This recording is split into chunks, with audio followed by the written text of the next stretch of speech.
दोस्तों स्वागत है आपका ए टू जेड अकाउंट स्कूल में। तो आज की इस वीडियो में डिस्कस करने वाले हैं 20 इंपॉर्टेंट फाइनेंशियल रेशो को, जिसको हम सबसे पहले देखेंगे उसकी डेफिनेशन, फिर एग्जांपल के द्वारा उसको देखेंगे इसको कैलकुलेट करते कैसे हैं, फिर हम उसको बैलेंस शीट से कैलकुलेट करके आपको दिखाऊंगा कि उस रेशो को आप बैलेंस शीट से कैसे कैलकुलेट कर सकते हैं। यानी आपके पास किसी भी कंपनी की बैलेंस शीट है तो उस बैलेंस शीट से आप उसके फाइनेंशियल रेशो को कैसे कैलकुलेट करके देख सकते हैं। तो अगर आप एक अकाउंटेंट हैं या अकाउंटेंट बनना चाहते हैं या फिर अकाउंट्स मैनेजर हैं तो आपको इन रेशोज़ के बारे में पता होना ज़रूरी है, क्योंकि जब भी आप किसी इंटरव्यू पे जाते हैं तो भी इस रेशोज़ के बारे में आपसे पूछा जाता है, या फिर आप अपनी कंपनी की जिस कंपनी में आप काम करते हो वहाँ पे आप बैलेंस शीट बनाते हो, उस कंपनी का सीएमए डाटा बनाते हो, तो वहाँ पे भी उसके लिए भी आपको इन सभी रेशोज़ के बारे में जानकारी होना काफ़ी ज़रूरी है। तो चलो दोस्तों स्टार्ट करते हैं।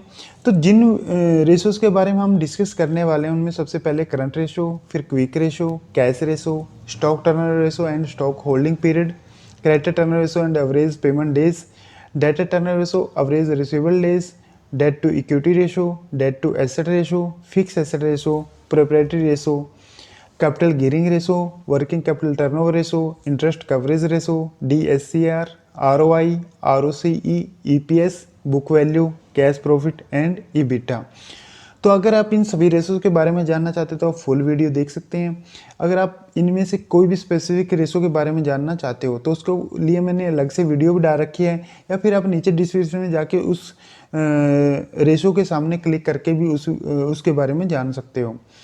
तो दूसरा, और मैंने इन सभी रेसों के ऊपर आर्टिकल्स लिखे हैं अपनी वेबसाइट के ऊपर, तो उसका लिंक भी मैं नीचे दे दूंगा, तो वहाँ से जाके भी आप वो पूरा आर्टिकल को पढ़ सकते हैं। तो चलो दोस्तों स्टार्ट करते हैं। दोस्तों करंट रेशो एक तरह से कंपनी की लिक्विडिटी के बारे में जानने के लिए हमें यूज़ की जाती है। जैसे कि करंट रेशो से हमें पता लगता है कि कंपनी अपनी जो करंट लायबिलिटीज़ है उसको पेड करने में कितनी सक्षम है, मतलब उसको कितनी जल्दी से वो पेड कर सकती है, कितनी आसानी से उनको पेड कर सकती है। करंट रेशो को कैलकुलेट करने के लिए हमें करंट एसेट और करंट लायबिलिटीज़ की जरूरत पड़ती है, जिससे हम किसी भी कंपनी की करंट रेशो निकाल सकते हैं। अब बात आती है करंट एसेट क्या होती हैं। करंट एसेट कंपनी की वह एसेट होती हैं जिसको कंपनी एक साल में कैश में बदल सकती है, जैसे कंपनी की इन्वेंट्रीज, डेटर्स और कैश एंड कैश इक्विवेलेंट्स, जैसे बैंक बैलेंस, ये सब। यानी कि इससे कंपनी एक साल इन सारी एसेट को कंपनी एक साल में कैश में कन्वर्ट कर सकते हैं, इसलिए हम इनको सबको करंट एसेट कहते हैं। और ऐसे ही जैसे हमारी करंट लायबिलिटीज़, अब बात करते हैं करंट लायबिलिटीज़ की। करंट लायबिलिटीज़ क्या होती हैं, यानी जो करंट की देनदारी होती हैं उनको हम करंट लायबिलिटीज़ कहते हैं। जैसे कि हमारे जो क्रेडिटर्स हैं जिससे हम सामान परचेज करते हैं मैन्युफैक्चरिंग करने के लिए, ट्रेडिंग करने के लिए, एंड हमने कुछ शॉर्ट टर्म्स लोन ले रखे हैं, वो सब हमारी करंट लायबिलिटीज़ में आ जाती हैं। या कुछ भी हमारी अदर करंट लायबिलिटीज़ जैसे सैलरी पेबल्स या फिर वेजेस पेबल्स, या ये सब, मतलब जो भी हमें एक साल के अंदर पेड करना है उसको हम करंट लायबिलिटीज़ कहते हैं। अब जैसे हम बात करते हैं कि हम करंट रेशो कैसे निकालेंगे, उसके लिए जो हम फार्मूला यूज़ करते हैं, करंट एसेट को डिवाइड करते हैं करंट लायबिलिटीज से। यानी कि जब भी आप करंट एसेट को करंट लायबिलिटीज से भाग दोगे तो आपकी करंट रेशो आ जाएगी। और करंट रेशो हमेशा आपकी टाइम्स में आती है, यानी कि कुछ एक रेशो जैसे परसेंटेज में हम निकालते हैं, जैसे प्रॉफिटेबिलिटी रेशोज होती हैं हमारी मैक्सिमम परसेंटेज में आती हैं, बट हम करंट रेशो को टाइम्स में निकालते हैं। और करंट एसेट को करंट लायबिलिटी से हम डिवाइड करके हमारी करंट रेशो आ जाती है। अब जैसे मैं आपको एक एग्जांपल के द्वारा बताता हूँ कि जैसे हमारी करंट एसेट 2 लाख की हैं और कंपनी की जो करंट लायबिलिटीज़ हैं वो 1.5 लाख की हैं, तो इससे हमारी करंट रेशो क्या आएगी। अब 2 लाख को मैं 1.5 लाख से डिवाइड करता हूँ तो हमारी जो करंट रेशो आ जाती है 1.33 टाइम्स आ जाती है। तो जो कि एक सही रेशो मानी जाती है बैंक के व्यू से। अगर मैं बात करूं कि जैसे आप बैंक के पास जाओगे अपनी बैलेंस शीट लेके, तो बैंक को जो करंट रेशो आपकी चाहिए होती है वो 1.33 चाहिए होती है।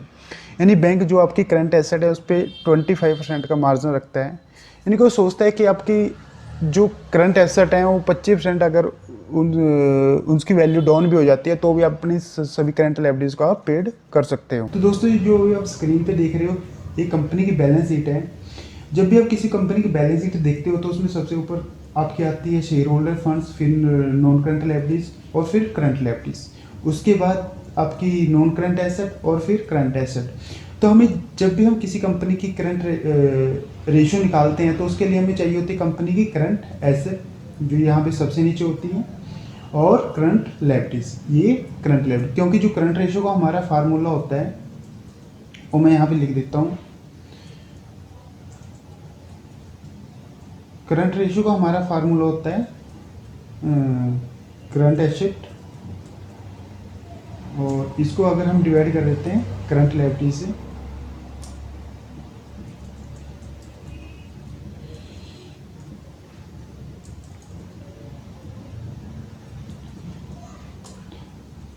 तो अगर हमें किसी कंपनी करंट रेशियो निकालनी है तो हमें करंट एसेट चाहिए होंगे और करंट लायबिलिटीज चाहिए होंगी। तो हमारे पास अगर हम बैलेंस शीट में देखेंगे तो हमारे पास कंपनी की करंट एसेट कहाँ पे है, ये हमारी कंपनी करंट एसेट है, तो हमने यहाँ पे लिख दी है। तो हमारी जो कंपनी करंट एसेट है वो 11,58,463 रुपये की है, और हमारी जो कंपनी की करंट लायबिलिटीज़ हैं वो हमारे पास यहाँ पे 6,31,949 रुपये। तो अभी हमें इस कंपनी की करंट रेशियो निकालनी है। अगर मैं इस करंट एसेट को और करंट लायबिलिटी से डिवाइड कर देता हूँ तो मेरी करंट रेशियो आ जाएगी। तो अभी मैंने इसको यहाँ पे डिवाइड कर दिया, तो मेरी जो करंट रेशियो आई है वो 1.83 टाइम्स आई है, क्योंकि करंट रेशियो हमेशा टाइम्स में ही आती है।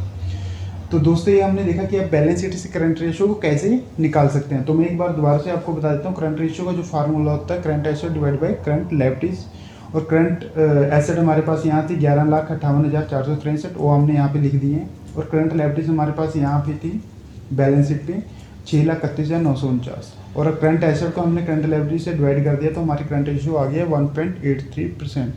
तो दोस्तों अगर आप बैलेंस शीट बनाना भी सीखना चाहते हैं तो बैलेंस शीट के ऊपर मैंने ऑलरेडी वीडियो डाल रखे हैं, वो वीडियो को देख के आप बैलेंस शीट बनाना सीख सकते हैं। आप किसी भी कंपनी की बैलेंस शीट बना सकते हैं उन वीडियोज़ को देख के। तो दोस्तों सबसे पहले हम बात करते हैं क्विक रेशो। जैसे कि हमने लास्ट वीडियो में देखा, हमने करंट रेशो के बारे में जाना था कि करंट रेशो कंपनी की लिक्विडिटी के बारे में बताती है। ऐसे ही जो क्विक रेशो है ये भी कंपनी की लिक्विडिटी के बारे में बताती है, बट जैसे इसके नाम से शो हो रहा है कि क्विक रेशो मतलब क्विक लिक्विडिटी के बारे में बताती है। जैसे कि मतलब करंट, जब हम करंट रेशियो निकालते हैं तो वहाँ पे हम टोटल करंट एसेट और टोटल करंट लायबिलिटीज लेते थे। तो यहाँ पे हमें कंपनी की करंट एसेट नहीं लेनी है, यहाँ पे हमें कंपनी की लिक्विड एसेट लेनी है। यानी कि लिक्विड एसेट को करंट लायबिलिटी से डिवाइड करके हमारी क्विक रेशियो निकलती है। अब बात आती है कि लिक्विड एसेट कौन सी होती है हमारी। लिक्विड एसेट हमारी कंपनी की वो एसेट होती हैं जिसका अगला स्टेप यानी उसका अगला नेक्स्ट स्टेप कैश में कन्वर्ट हो जाता है, हमारे बैंक में उसका पैसा आ जाता है। जैसे कैश और बैंक बैलेंस तो हमारा लिक्विड है ही है, और उसके अलावा अगर हम बात करें डेटर्स की, तो डेटर्स को क्या हमने ऑलरेडी सामान जो भी हमने अपनी इन्वेंट्रीज उसको बेच रखी है, तो उसका नेक्स्ट स्टेप हमें उनसे कैश रिसीव करना होता है। तो ऐसे ही कोई हमारी शॉर्ट टर्म इन्वेस्टमेंट है, अगर हमने कहीं पे इन्वेस्टमेंट कर रखा है हम उसको मैच्योर करा सकते हैं और उसको कैश में ले सकते हैं। तो बट इन्वेंट्री में ये चीज़ नहीं है। इन्वेंट्री में क्या होता है कि जब आप इन्वेंट्री आपके पास है उसको आपको सेल करना पड़ेगा, फिर पैसा आएगा, यानी इसका नेक्स्ट स्टेप इसको कैश में हम कन्वर्ट नहीं कर सकते। इसलिए हम करंट एसेट में से इन्वेंट्री को यहाँ से माइनस कर देंगे और एक प्रीपेड एक्सपेंसेस, क्योंकि प्रीपेड एक्सपेंसेस तो हम ऑलरेडी पेड कर चुके हैं और उसको हम एक्सपेंसेस के इंगेस्ट में एडजस्ट करना है। तो उसका नेक्स्ट स्टेप हमें कैश में उसका जो नेक्स्ट स्टेप है मतलब वो हमें उससे कैश मिलने वाला नहीं है। इसलिए हम करंट एसेट से इन्वेंट्री और प्रीपेड एक्सपेंसेस को माइनस करेंगे तो हमारी लिक्विड एसेट आ जाती हैं। और ऐसे ही हमने करंट लायबिलिटीज के बारे में जाना था कि करंट लायबिलिटीज क्या होते हैं। करंट लायबिलिटीज होते हैं जिसे हमें एक साल के अंदर पेड करना होता है, वो लायबिलिटीज सारी उसको हम करंट लायबिलिटीज बोलते हैं। इसलिए हमें क्विक रेशो जो निकालनी है, जो क्विक रेशो का फार्मूला है उसमें हम लिक्विड एसेट को करंट लायबिलिटीज से डिवाइड कर देंगे तो हमारी क्विक रेशो आ जाएगी। अब हम इसको एक एग्जांपल के द्वारा जानते हैं। मान लो मेरी टोटल करंट एसेट कंपनी में 2 लाख की हैं और उसमें इन्वेंट्री मेरी 10,000 है और प्रीपेड एक्सपेंस मेरे 10,000 है। अब मेरे को यहाँ पे क्विक रेशो के लिए चाहिए क्विक एसेट, तो हम पहले क्विक एसेट निकालते हैं। तो मेरी टोटल करंट एसेट 2 लाख है, उसमें से मैं 10,000 इन्वेंट्री मैनेज करता हूँ और 10,000 रुपये उसमें से प्रीपेड एक्सपेंसेस को मैनेज करता हूँ। तो मेरी जो लिक्विड क्विक एसेट आ जाएंगी वो 1,80,000 आ जाएंगी। और मेरे पास जो करंट लायबिलिटीज़ हैं वो 1,50,000 हैं। तो अगर मैं 1,80,000 को 1,50,000 से डिवाइड करता हूँ तो जो मेरी निकल गया तो 1.20 आता है, यानी कि जो मेरी क्विक रेशो आएगी वो 1.20 आएगी। और क्विक रेशो भी हमेशा टाइम्स में आती है। हम देखेंगे कि आप बैलेंस शीट से क्विक रेशो को कैसे निकाल सकते हैं, यानी कि आपके पास अगर किसी कंपनी की बैलेंस शीट है तो उस बैलेंस शीट उस कंपनी की आप क्विक रेशो निकालना चाहते हैं तो आप वो कैसे निकालोगे। तो हम आज दोस्तों सबसे पहले हम बात करते हैं कि क्विक रेशो का जो फार्मूला क्या होता है। और क्विक रेशो का मैं फार्मूला यहाँ पे लिख देता हूँ। क्विक रेशो, इसका जो फार्मूला होता है लिक्विड एसेट या क्विक एसेट भी हम बोल सकते हैं, क्विक एसेट या इसको लिक्विड एसेट भी बोलते हैं, और इसको डिवाइड करते हैं करंट लायबिलिटीज से। ठीक है, अगर मैं अपने क्विक एसेट को करंट लायबिलिटीज से, अगर मैं क्विक एसेट को करंट लायबिलिटी से डिवाइड कर देता हूँ तो मेरी क्विक रेशो आ जाएगी। और क्विक रेशो हमेशा टाइम्स में आ जाती हैं। और अगर मैं आपको वैसे बताता हूँ नॉलेज के लिए, जो भी एक इंडस्ट्रीज़, अगर हम किसी बैंक के पास जाते हैं तो बैंक आपकी जो क्विक रेशो है उसका जो स्टैंडर्ड है वो 1.1 होनी चाहिए, यानी कि आपकी क्विक एसेट करंट लायबिलिटीज़ के बराबर होनी चाहिए, तभी आपकी करंट जो क्विक रेशो है 1.1 आएगी। अब बात आती है कि हम क्विक एसेट हमारी कौन सी एसेट होती है। ठीक है, करंट लायबिलिटीज़ हमें पता है, करंट लायबिलिटीज़ हमारी यहाँ पे आती है, हमें बैलेंस शीट में हमारी करंट लायबिलिटीज़ हैं। तो ये तो करंट लायबिलिटीज़ तो मेरे को यहाँ से मिल गई हैं, तो मैं यहाँ पे लिख भी देता हूँ करंट लायबिलिटीज़। तो मेरी करंट लायबिलिटीज़ ये 6,31,949 हैं, ये मैंने यहाँ पे लिख दी है। अब बात आती है मेरी क्विक एसेट कौन सी एसेट होती है, क्योंकि यहाँ पे कहीं पे नहीं लिखा हुआ कि क्विक एसेट कहाँ पे है। तो यहाँ पे हमें क्या करना होता है, जो हमारी क्विक एसेट होती है, करंट एसेट हमें पता है बैलेंस शीट में लिखी होती हैं, inventory, trade receivable, cash and cash equivalent और short term loan and advances. तो अगर हम अपनी करंट एसेट में से इन्वेंट्री और प्रीपेड एक्सपेंसेस को निकाल देते हैं तो हमारी क्विक एसेट आ जाती हैं। तो अभी हम यहाँ पे क्विक एसेट नीचे निकालते हैं। अभी हमारी करंट एसेट कितनी है, मैं यहाँ पे करंट एसेट लिखता हूँ। मेरी करंट एसेट कितने की है टोटल, मेरी टोटल करंट एसेट है 11,58,463 की। और इसमें से मेरे को लेस करना होगा इन्वेंट्री को, और इन्वेंट्री में यहाँ से उठा लेता हूँ। इन्वेंट्री में 3,76,931 की, और लेस करूँगा प्रीपेड एक्सपेंसेस। तो लेस करना है इसमें से प्रीपेड एक्सपेंसेस को। ठीक है, तो प्रीपेड एक्सपेंसेस आपको कहाँ मिलेंगे, प्रीपेड एक्सपेंसेस आपको मिलेंगे short term loan and advances के पास। तो आपको यहाँ पे जाना है बैलेंस शीट के नोट्स 2.16 में। तो मैं वहाँ पे चला जाता हूँ और वहाँ से मैं प्रीपेड एक्सपेंसेस वहाँ से उठा लेता हूँ। मेरे हैं 3,009 रुपये की, ये मेरे prepaid expenses short term loan and advances के अंडर हैं। तो ये, तो मैं 3,009 रुपये यहाँ पे लिख देता हूँ, 3,009। ठीक है, अब मेरी क्विक एसेट आ गई है, क्विक एसेट। अब मेरी क्विक एसेट यहाँ पे आ गई है 11,58 में से मैं मैनेज कर देता हूँ, इन्वेंट्रीज को मैनेज कर देता हूँ, प्रीपेड एक्सपेंसेस को। तो मेरी जो क्विक एसेट आ गई है वो 7,78,524 आ गई हैं। और मैं अब क्विक एसेट यहाँ पे लिख देता हूँ 7,78,524।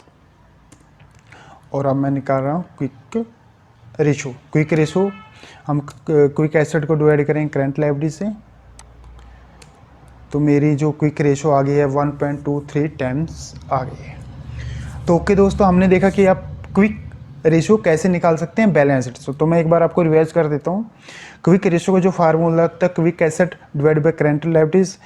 करंट लायबिलिटीज आपको बैलेंस शीट में, जो बैलेंस शीट का मेन पेज है वहाँ से दिख जाएंगे कितने आपके करंट लायबिलिटीज हैं।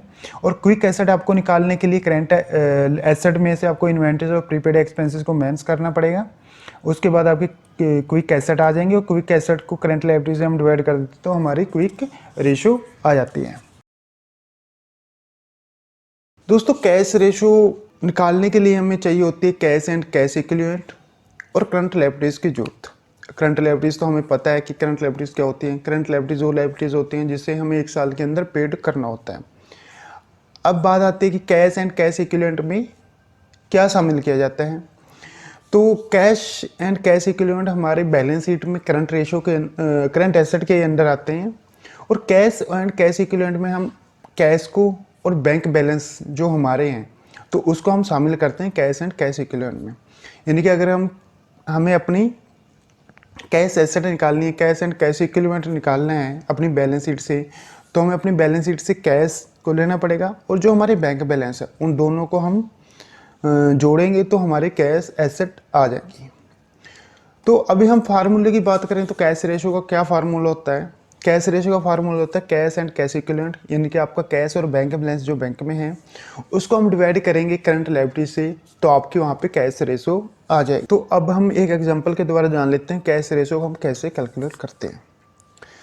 कैश रेशो के लिए जैसे हमने डिस्कस किया कि हमें कैश एंड कैश इक्विवेलेंट चाहिए, तो हम मान लेते हैं हमारा कैश एंड कैश इक्विवेलेंट यानी हमारा कैश और बैंक का बैलेंस 50,000 है और हमारी टोटल करंट लायबिलिटीज 1,50,000 है। अब कैश रेशो निकालने के लिए मैं अपने कैश एंड बैंक बैलेंस को यानी कैश एंड कैश इक्विवेलेंट को टोटल करंट लायबिलिटीज से मैं उसको डिवाइड कर दूंगा तो मेरी कैश रेशो आ जाएगी। जैसे मैं मेरी जो कैश एंड कैश इक्विवेलेंट है 50,000 है और जो टोटल करंट लायबिलिटीज है 1,50,000 है, तो 50,000 को 1,50,000 से अगर मैं डिवाइड करता हूँ मेरी 0.33 टाइम्स कैश रेशो आ जाती है। तो ये हमारे पास जैसे कंपनी की बैलेंस शीट है, तो इससे हमें उस कंपनी की कैश रेशो को निकालना है। तो कैसे निकालते हैं हम देखने वाले हैं। सबसे पहले यहाँ पे कैश रेशो का जो फार्मूला उसको मैं यहाँ पे लिख देता हूँ कि कैश रेशो का जो फार्मूला होता है कैश एंड कैश इक्विवेलेंट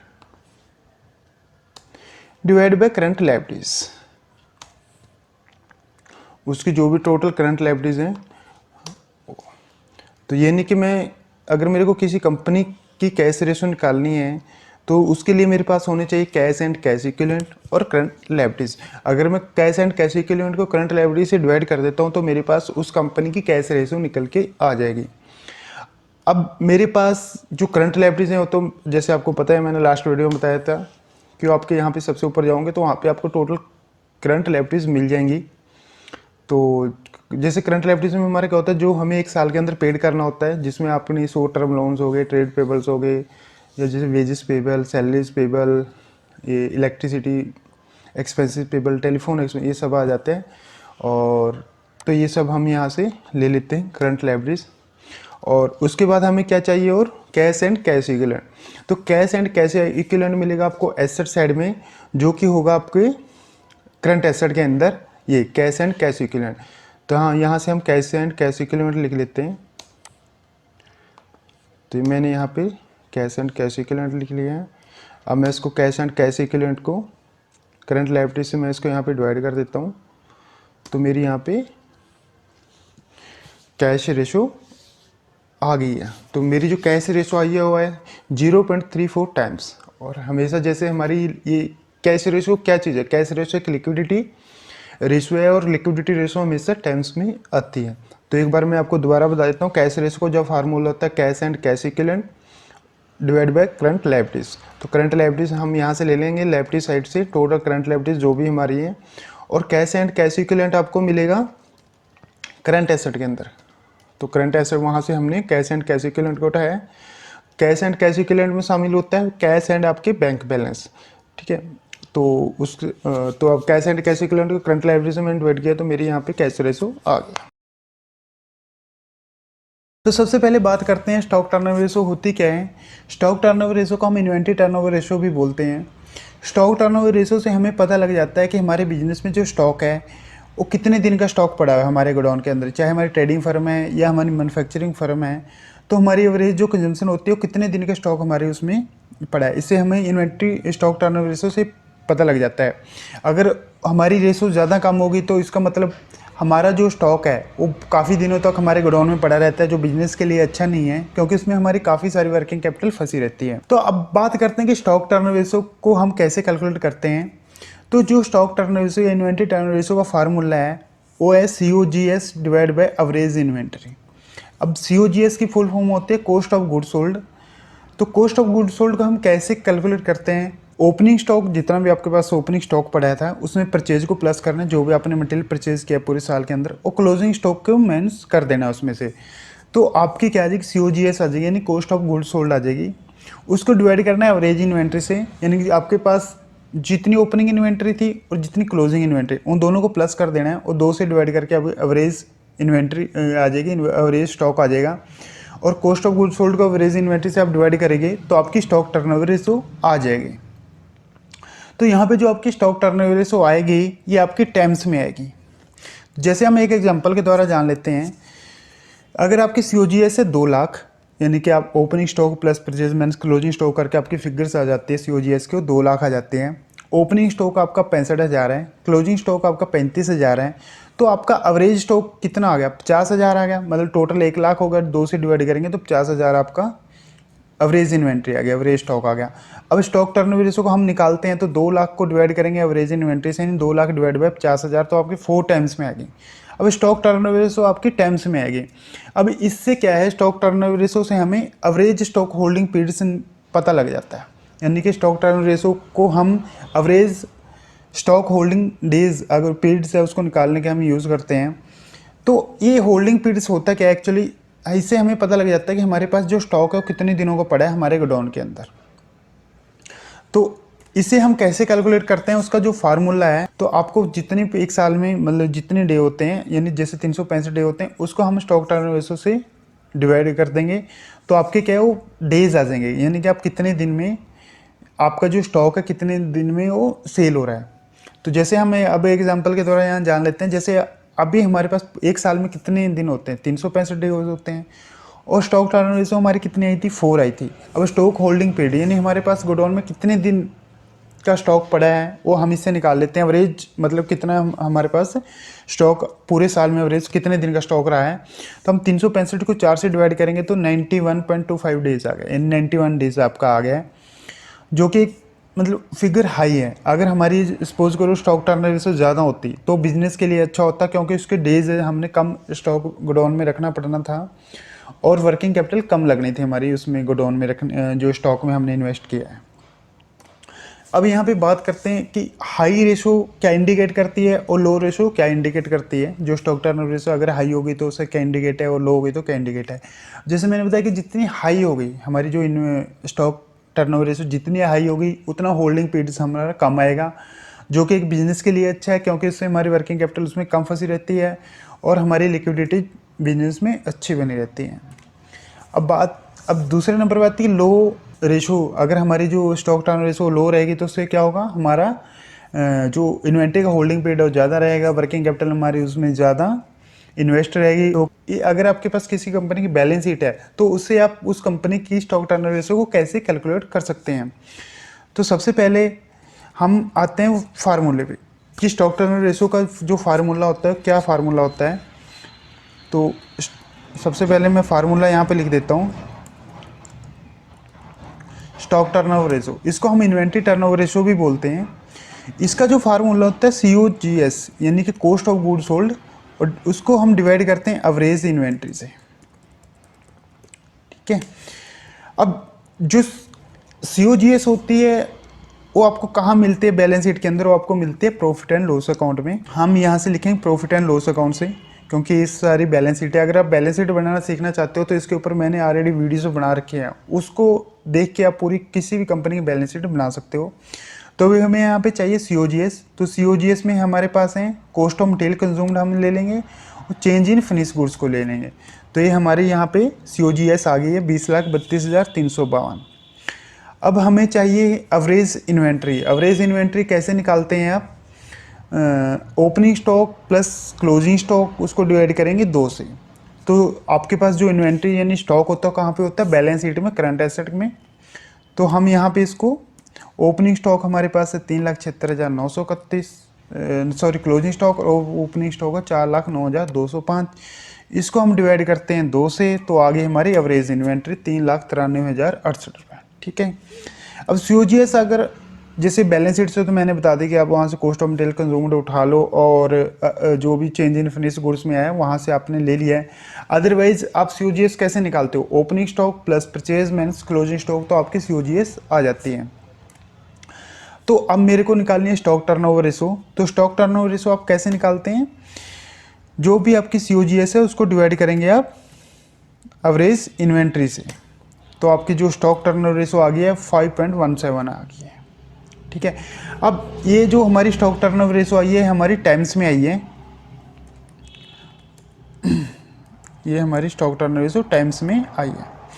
अब मेरे को क्या करना है, स्टॉक टर्नओवर रेशो हम क्यों कैलकुलेट करते हैं, स्टॉक टर्नओवर रेशो इसलिए कैलकुलेट करते हैं ताकि हमें जो हमारी इन्वेंट्रीज है, जो हमारा स्टॉक गोडाउन में पड़ा है, उसका हमें पता लग सके कि हमारा जो स्टॉक है एवरेज कितने दिन का मतलब पूरे साल में गोडाउन में रहा है।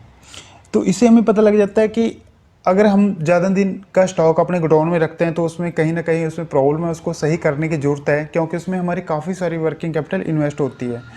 तो अब हम इसे डे में कैसे कन्वर्ट करेंगे कि हमारा कितने दिन का स्टॉक उससे पड़ा है। तो अब उसका फार्मूला मैं यहाँ पे लिख देता हूँ नीचे।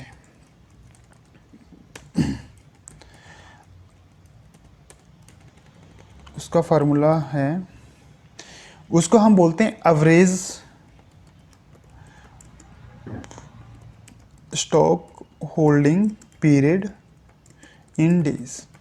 यानी कि इससे हमें पता लग गया कि हमारे पास जो एवरेज स्टॉक रहा है, कितने दिन का स्टॉक हमारे पास रहा है, उसके लिए हमें क्या करना पड़ेगा, जितने पूरे साल में डेज हैं 365 डे हैं, तो हम 365 डे को अपनी जो स्टॉक टर्नओवर रेशो है उससे हम इसको डिवाइड करेंगे, तो हमारी क्या आ जाएगी, हमारे जो डेज में आ जाएगी, मतलब जो हमारी stock turnover ratio average holding period हमारा निकल के आ जाएगा। तो अभी हम यहाँ पे इसको कैलकुलेट करने जा रहे हैं 365 को। स्टॉक टर्नओवर रेशो हमारी कितनी है 5.17। तो हमारे एवरेज डे का कितना स्टॉक रहा है, हम 365 को डिवाइड करेंगे 5.17 से। तो मेरा जो स्टॉक एवरेज रहा है वो 70 दिन का 71 दिन का स्टॉक मेरे पास पर डे रहा है, जो कि एक तरह से ज़्यादा है और जो कि एक मतलब कंपनी के लिए सही नहीं है। तो ये हमारी जो होल्डिंग पीरियड है डेज में यहाँ पे आ गया है। तो दोस्तों जैसे हमने अभी आज के इस वीडियो में देखा कि हम स्टॉक टर्नओवर रेशो कैसे कैलकुलेट करते हैं। स्टॉक टर्नओवर रेशो का जो formula COGS divide by average inventory. COGS मिलेगा आपको प्रॉफिट एंड लॉस अकाउंट में, और एवरेज इन्वेंट्री आपको मिलेगी करंट एसेट में के अंदर। इन्वेंट्री ओपनिंग प्लस क्लोजिंग दो से आपको डिवाइड करके आपको एवरेज वहाँ पे इन्वेंट्री आ जाएगी, और आपकी जो स्टॉक टर्नओवर रेशो आएगी टाइम्स में आएगी। अब इस टाइम्स को हमें एवरेज, अब इससे स्टॉक टर्नओवर रेशो से हम क्या निकालते हैं, अपनी कंपनी का एवरेज स्टॉक होल्डिंग पीरियड निकालते हैं, जिसको हम 365 को अगर स्टॉक टर्नओवर रेशो से डिवाइड कर देंगे तो हमारी जो holding period average holding period आ जाएगा डेज में। क्रेडिट टर्नओवर रेशो से एक्चुअली हमें ये पता लग जाता है कि हम जो अपने क्रेडिटर्स हैं उसे कितने दिन का क्रेडिट अवेल कर रहे हैं और हमें उसे कितने दिन में पेमेंट कर रहे हैं। यानी कि हमने क्रेडिटर से अगर 90 डेज़ के 90 दिन के पे उधारी पे माल ले रखा है, तो ऐसा तो नहीं है कि हम उसे 60 दिन के अंदर ही पेमेंट करी जा रहे हैं। अगर हमने 90 दिन का पे उधार माल लिया है तो हमें उसे 90 दिन के बाद ही पेमेंट करनी चाहिए, क्योंकि क्रेडिट टर्नओवर रेशो से हमें हमारी जो परचेज है, जो उधार परचेज है और जो हमारे क्रेडिटर हैं, उस दोनों के बीच का रिलेशन पता लग जाता है। तो अब बात करते हैं कि क्रेडिट टर्नओवर रेशो का क्या फार्मूला होता है। तो क्रेडिट टर्नओवर रेशो का जो फार्मूला होता है परचेज, उसको हम डिवाइड करेंगे एवरेज क्रेडिटर से। तो परचेज को हम जब एवरेज क्रेडिटर से डिवाइड करते हैं तो हमारी क्रेडिटर टर्नओवर रेशो आ जाती है, जो कि हमें टाइम्स में मिलती है, और उसका हम यूज़ करते हैं एवरेज पेमेंट पीरियड निकालने के लिए। तो जैसे हम एक एग्जांपल के द्वारा जान लेते हैं कि हम क्रेडिटर टर्नओवर रेशो को कैसे कैलकुलेट करते हैं। तो यहाँ पे हमारे पास जो परचेज है वो 2 लाख रुपए है, और ओपनिंग क्रेडिटर 65,000 है, और क्लोजिंग क्रेडिटर 35,000 है। तो टोटल हो गए 1 लाख, और इसको 2 से डिवाइड करेंगे तो 50,000 हमारे एवरेज क्रेडिटर आ जाएंगे। तो हमारी परचेज है जो 2 लाख है, और क्रेडिटर हमारे एवरेज क्रेडिटर आ गए 50,000। तो जो हमारी क्रेडिटर टर्नओवर रेशो आई है वो 4 टाइम्स आई है। तो अब हम बात करते हैं एवरेज पेमेंट डेज की। तो एवरेज पेमेंट डे क्या होता है, एवरेज पेमेंट डे से हमें पता लग जाता है कि कंपनी कितने दिन के उधारी पे माल ले रही है, यानी कि अपने क्रेडिटर को कितने टाइम के बाद पैसा दे रही है। क्रेडिटर टर्नओवर रेशो हमारी हेल्प करती है, यानी कि क्रेडिटर टर्नओवर रेशो की हेल्प से हम एवरेज पेमेंट डे निकाल लेते हैं। तो एवरेज पेमेंट डे का जो फार्मूला है उसको हम 365 को डिवाइड करते हैं क्रेडिटर टर्नओवर रेशो से, तो जिससे हमारे एवरेज पेमेंट डे आ जाता है। तो इसको भी हम एक एग्जांपल के द्वारा जान लेते हैं कि अगर हमारे अभी जैसे हमने लास्ट में कैलकुलेट किया तो हमारी क्रेडिटर टर्नओवर रेशो 4 आई थी। तो अब हम इसको 365 को 4 से डिवाइड करके, तो जो हमारे एवरेज पेमेंट डे आए हैं वो 91 डेज आए हैं। यानी कि इससे क्या हमें पता लग रहा है कि जो हम अपने हमारी कंपनी के अंदर पॉलिसी है यानी जो हम अपने क्रेडिटर को पैसा दे रहे हैं और 91 डेज़ के बाद दे रहे हैं। तो हम देखेंगे कि आप एक बैलेंस शीट से क्रेडिटर टर्न रेशो को कैसे कैलकुलेट कर सकते हैं और एवरेज पेमेंट पीरियड को कैसे कैलकुलेट कर सकते हैं। यानी कि एवरेज पेमेंट पीरियड का मतलब है कि आप अपने क्रेडिटर्स को कितने टाइम के बाद पैसा दे रहे हो। तो सबसे पहले हम बात कर लेते हैं फार्मूले की। क्रेडिटर टर्न रेशो का क्या फार्मूला होता है? तो क्रेडिटर टर्न रेशो का जो फार्मूला होता है परचेज और डिवाइड बाय एवरेज क्रेडिटर्स। तो एवरेज क्रेडिटर का मतलब है कि जो आपके लास्ट ईयर के क्रेडिटर हैं और करंट ईयर के क्रेडिटर हैं, दोनों को प्लस करके 2 से डिवाइड करके आपके एवरेज क्रेडिटर्स आ जाते हैं। तो उसके बाद हम कैलकुलेट करेंगे एवरेज पेमेंट पीरियड। तो एवरेज पेमेंट पीरियड का जो फार्मूला होता है वो 365 को डिवाइड करेंगे क्रेडिटर टर्नओवर रेशो से। क्रेडिटर टर्नओवर रेशो हमारी आ जाएगी, उसके बाद हमें 365 को क्रेडिटर टर्नओवर रेशो से डिवाइड करेंगे तो हमारे एवरेज पेमेंट पीरियड आ जाएगी। तो सबसे पहले हम क्रेडिटर टर्नओवर रेशो कैलकुलेट करते हैं। तो उसके लिए हमें चाहिए परचेज। तो परचेज आपको मिलेगी बैलेंस शीट के शेड्यूल में। तो उसके लिए हमें कहाँ जाना पड़ेगा? सबसे पहले हम देखते हैं किस शेड्यूल में हमारे परचेज है।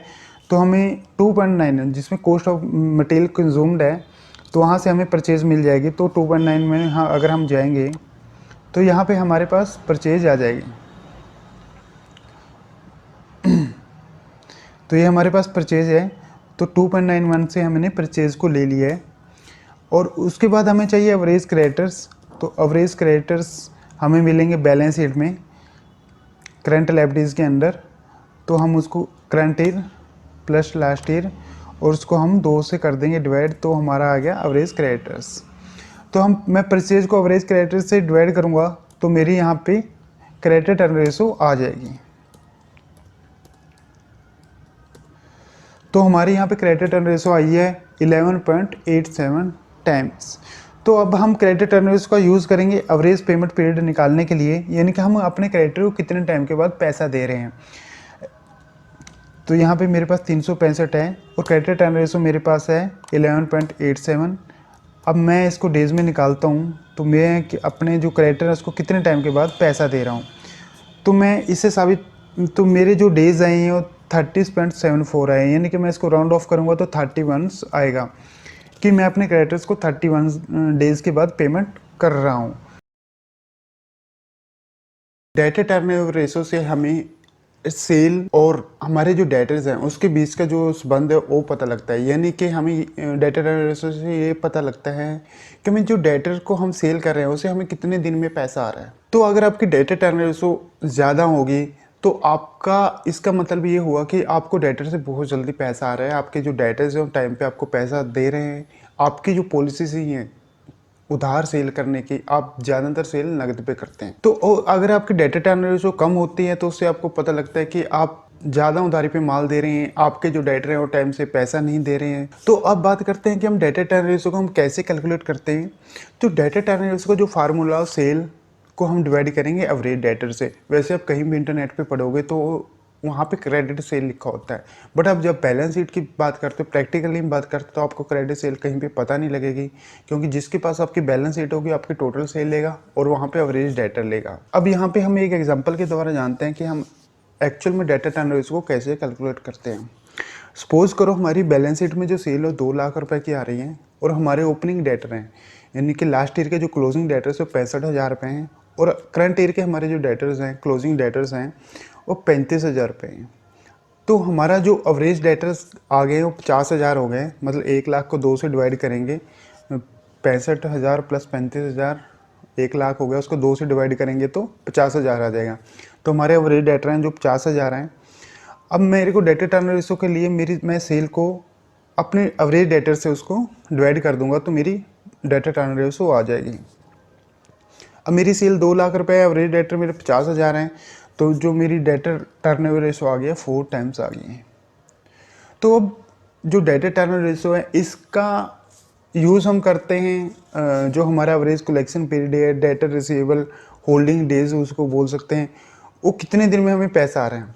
तो वो क्या चीज़ होती है, सबसे पहले हम बात कर लेते हैं एवरेज रिसीवेबल डे या एवरेज कलेक्शन डे भी हम इसको बोलते हैं। इससे हमें ये पता लग जाता है कि हमें जो डेटर से पैसा आ रहा है वो कितने दिन में आ रहा है। तो इसको हम कैसे कैलकुलेट करते हैं, इसका जो फार्मूला है तो उसको आप जितने भी आपके साल में डेज होते हैं, जैसे 365 डे हैं, उसको आपको अपनी डेटा टर्न रेशो जो अभी अपने डेटा टर्न रेशो कैलकुलेट की है 365 को उससे डिवाइड कर देना है।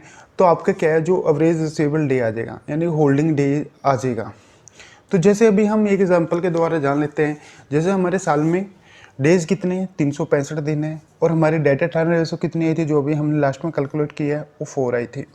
तो अब डेटा हमारे जो एवरेज कलेक्शन डेज आई हैं, अगर हम डेटा टर्न रेशो को डेज में ऐसे बोल सकते हैं कि डेटा टर्न रेशो डेज में कितनी आई है, तो 365 को 4 से डिवाइड करके 91.25 है, यानी 91 डेज आई है।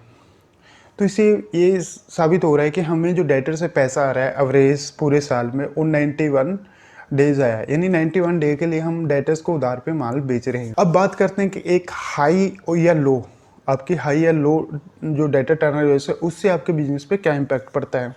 तो सबसे पहले हम बात करेंगे हाई रेशो के बारे में। तो आपकी डेटा टर्नओवर रेशो जितनी हाई होगी तो आपके बिजनेस के लिए उतना अच्छा होगा, क्योंकि उससे साबित होगा कि आप का जो कलेक्शन है वो टाइम पे आ रहा है सभी डेटर से, और आप कम उधार पे माल बेचते हो, कम रेट के लिए उधार माल बेचते हो। बात करते हैं लो रेशो के बारे में। लो रेशो क्या इंडिकेट्स करती है? लो रेशो इंडिकेट करती है कि आप अपने कस्टमर से टाइम से पैसा नहीं ले पा रहे हो, और आप की जो क्रेडिट पॉलिसी है या जो आप उधार माल दे रहे हो, ज़्यादा टाइम के लिए दे रहे हो। कि डेटा टर्न रेशो को हम कैसे कैलकुलेट करते हैं? बैलेंस शीट से। यानी कि जब भी आपके पास किसी कंपनी की बैलेंस शीट है, तो आप उस कंपनी की डेटा टर्न रेशो कैसे कैलकुलेट करेंगे? उसका एवरेज कलेक्शन पीरियड, यानी उससे जो डेटर से पैसा आ रहा है वो कितने दिन में पैसा आ रहे हैं। अगर आप किसी बैंकर को अपनी बैलेंस शीट देते हो अपनी कंपनी की, तो वो बैंकर आपकी बैलेंस शीट से आपकी डेटा टर्न रेशो कैसे कैलकुलेट करता है। तो चलो दोस्तों स्टार्ट करते हैं। दोस्तों आपके पास एक कंपनी की बैलेंस शीट है, तो इसके लिए अब आपको इस कंपनी की डेटा टर्न रेशो को कैलकुलेट करना है। तो सबसे पहले हम बात करते हैं फार्मूले की। डेटा टर्न रेशो का फार्मूला क्या होता है? उसके लिए चाहिए आपको सेल, और सेल को डिवाइड करेंगे हम एवरेज डेटर से, तो जिससे आपकी डेटा टर्न रेशो आ जाएगी। तो आपकी सेल, आपकी अगर हम बैलेंस शीट में बात करें, तो आपकी जो सेल होती है आपको प्रॉफिट एंड लॉस अकाउंट में मिल जाती है। तो आपको प्रॉफिट एंड लॉस अकाउंट से आपकी सेल ले लेनी है। तो हमने यहाँ पे सेल ले ली है, और उसके बाद आपको चाहिए एवरेज डेटर्स। तो एवरेज डेटर के लिए आपके पास यहाँ पे बैलेंस शीट में करंट एसेट में आपको डेटर्स मिल जाएंगे। वहाँ पे आपको लास्ट ईयर के डेटर्स और करंट ईयर के डेटर्स दोनों आएंगे। आपको दोनों को प्लस करके उसको 2 से डिवाइड कर लेना है, तो आपके यहाँ पे एवरेज डेटर्स आ जाएंगे। तो मैं यहाँ पे इसको दोनों को प्लस करके 2 से मैं डिवाइड कर देता हूँ। तो मेरे एवरेज डेटर आ गए हैं 3,93,068 रुपये इसके। तो अब मेरे को इसे डेटा टर्न रेशो निकालेंगे। अब मैं एवरेज सेल्स को डिवाइड करूँगा एवरेज डेटर से, तो मेरी यहाँ पे डेटा टर्न रेशो आ जाएगी। तो हमारी जो डेटा टर्न रेशो आई है वो 8.29 आई है। तो डेटा टर्न रेशो से हम निकालते हैं एवरेज कलेक्शन पीरियड। तो एवरेज कलेक्शन पीरियड क्या होता है? एवरेज कलेक्शन पीरियड से हमें ये पता लगता है कि हमारे जो कस्टमर हैं उनसे हमें कितने दिन में पैसा आ रहा है, हम जो उधार माल दे रहे हैं कितने दिन के लिए दे रहे हैं। तो उसके लिए आपको चाहिए 365, यानी कि एक साल में जितने भी डे होते हैं उसको आपको उसको आपको डेटा टर्न रेशो से डिवाइड करना है। तो आपके यहाँ पे क्या आ जाएगा? एवरेज कलेक्शन डेज आ जाएंगे, मतलब आपको डेटा से कितने दिन में पैसा आ रहा है। तो अभी यहाँ पे मैं इसको जैसे कैलकुलेट करता हूँ एवरेज कलेक्शन पीरियड को, तो यहाँ पे मैं 365 लिख देता हूँ। एवरेज डेटा टर्न रेशो मेरी 8.29 आई है। और ये हमेशा, मैं एक बार आपको फिर बताता हूँ कि जो डेटा टर्न रेशो है हमेशा आपकी टाइम्स में आएगी। ये हमेशा टाइम्स में आएगी कि आप कितने टाइम्स, मतलब ये एक तरह से आपका रिलेशन बता देता है आपकी जो सेल और डेटर्स के बारे में, क्या आपका रिलेशन है, कितने कैसे उनकी पोल्स क्रेडिट डेटर्स को आपकी उसके बारे में आपकी पॉलिसीज हैं। तो ऐसे ही आपका एवरेज कलेक्शन पीरियड को निकालने के लिए हमें चाहिए data turn ratio. Data turn ratio हमने निकाल ली है। अब इसको हम 365 को डिवाइड करेंगे डेटा टर्न रेशो से 8.29 से। तो अब मैंने इसको डिवाइड कर देता हूँ। तो मेरी जो एवरेज कलेक्शन पीरियड है डेज में आ गई है। अब ये है मेरी रेशो डेज में आ गया। इसको ऐसे ही बोल सकते हैं मेरी डेटा टर्न रेशो को हम डेज में निकालेंगे, तो 365 को हमारी जो रेशो टाइम्स में आई है उससे उसको डिवाइड कर देंगे, तो हमारी एवरेज कलेक्शन पीरियड आ जाएगा। तो दोस्तों आज के आपने वीडियो में देख लिया कि हम डेटा टर्न रेशो को एक बैलेंस शीट से कैसे कैलकुलेट करते हैं, उससे हमारा एवरेज कलेक्शन पीरियड कैसे निकलता है।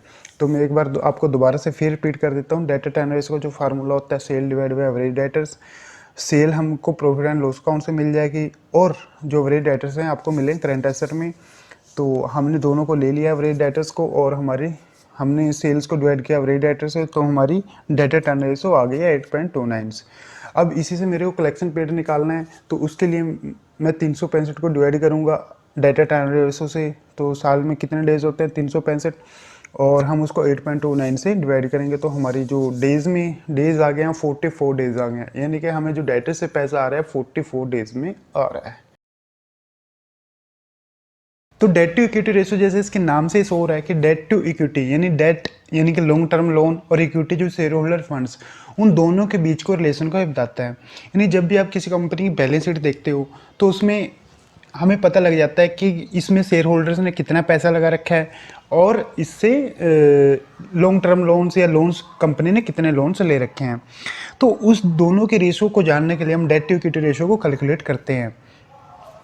एक्चुअली अगर हमसे कोई पूछे कि डेट टू इक्विटी रेशो हम क्यों कैलकुलेट करते हैं, तो डेट टू इक्विटी रेशो इसलिए कैलकुलेट करते हैं क्योंकि जब भी कोई इन्वेस्टर किसी कंपनी में पैसा लगाता है तो वो जानना चाहता है कि इस कंपनी में रिस्क कितना है। यानी कि अगर उसका डेट ज़्यादा होगा और इक्विटी कम हो गई, यानी शेयर होल्डर्स के फंड्स कम हो गए, तो उस कंपनी में पैसा लगाने में उतना ज़्यादा रिस्क होगा।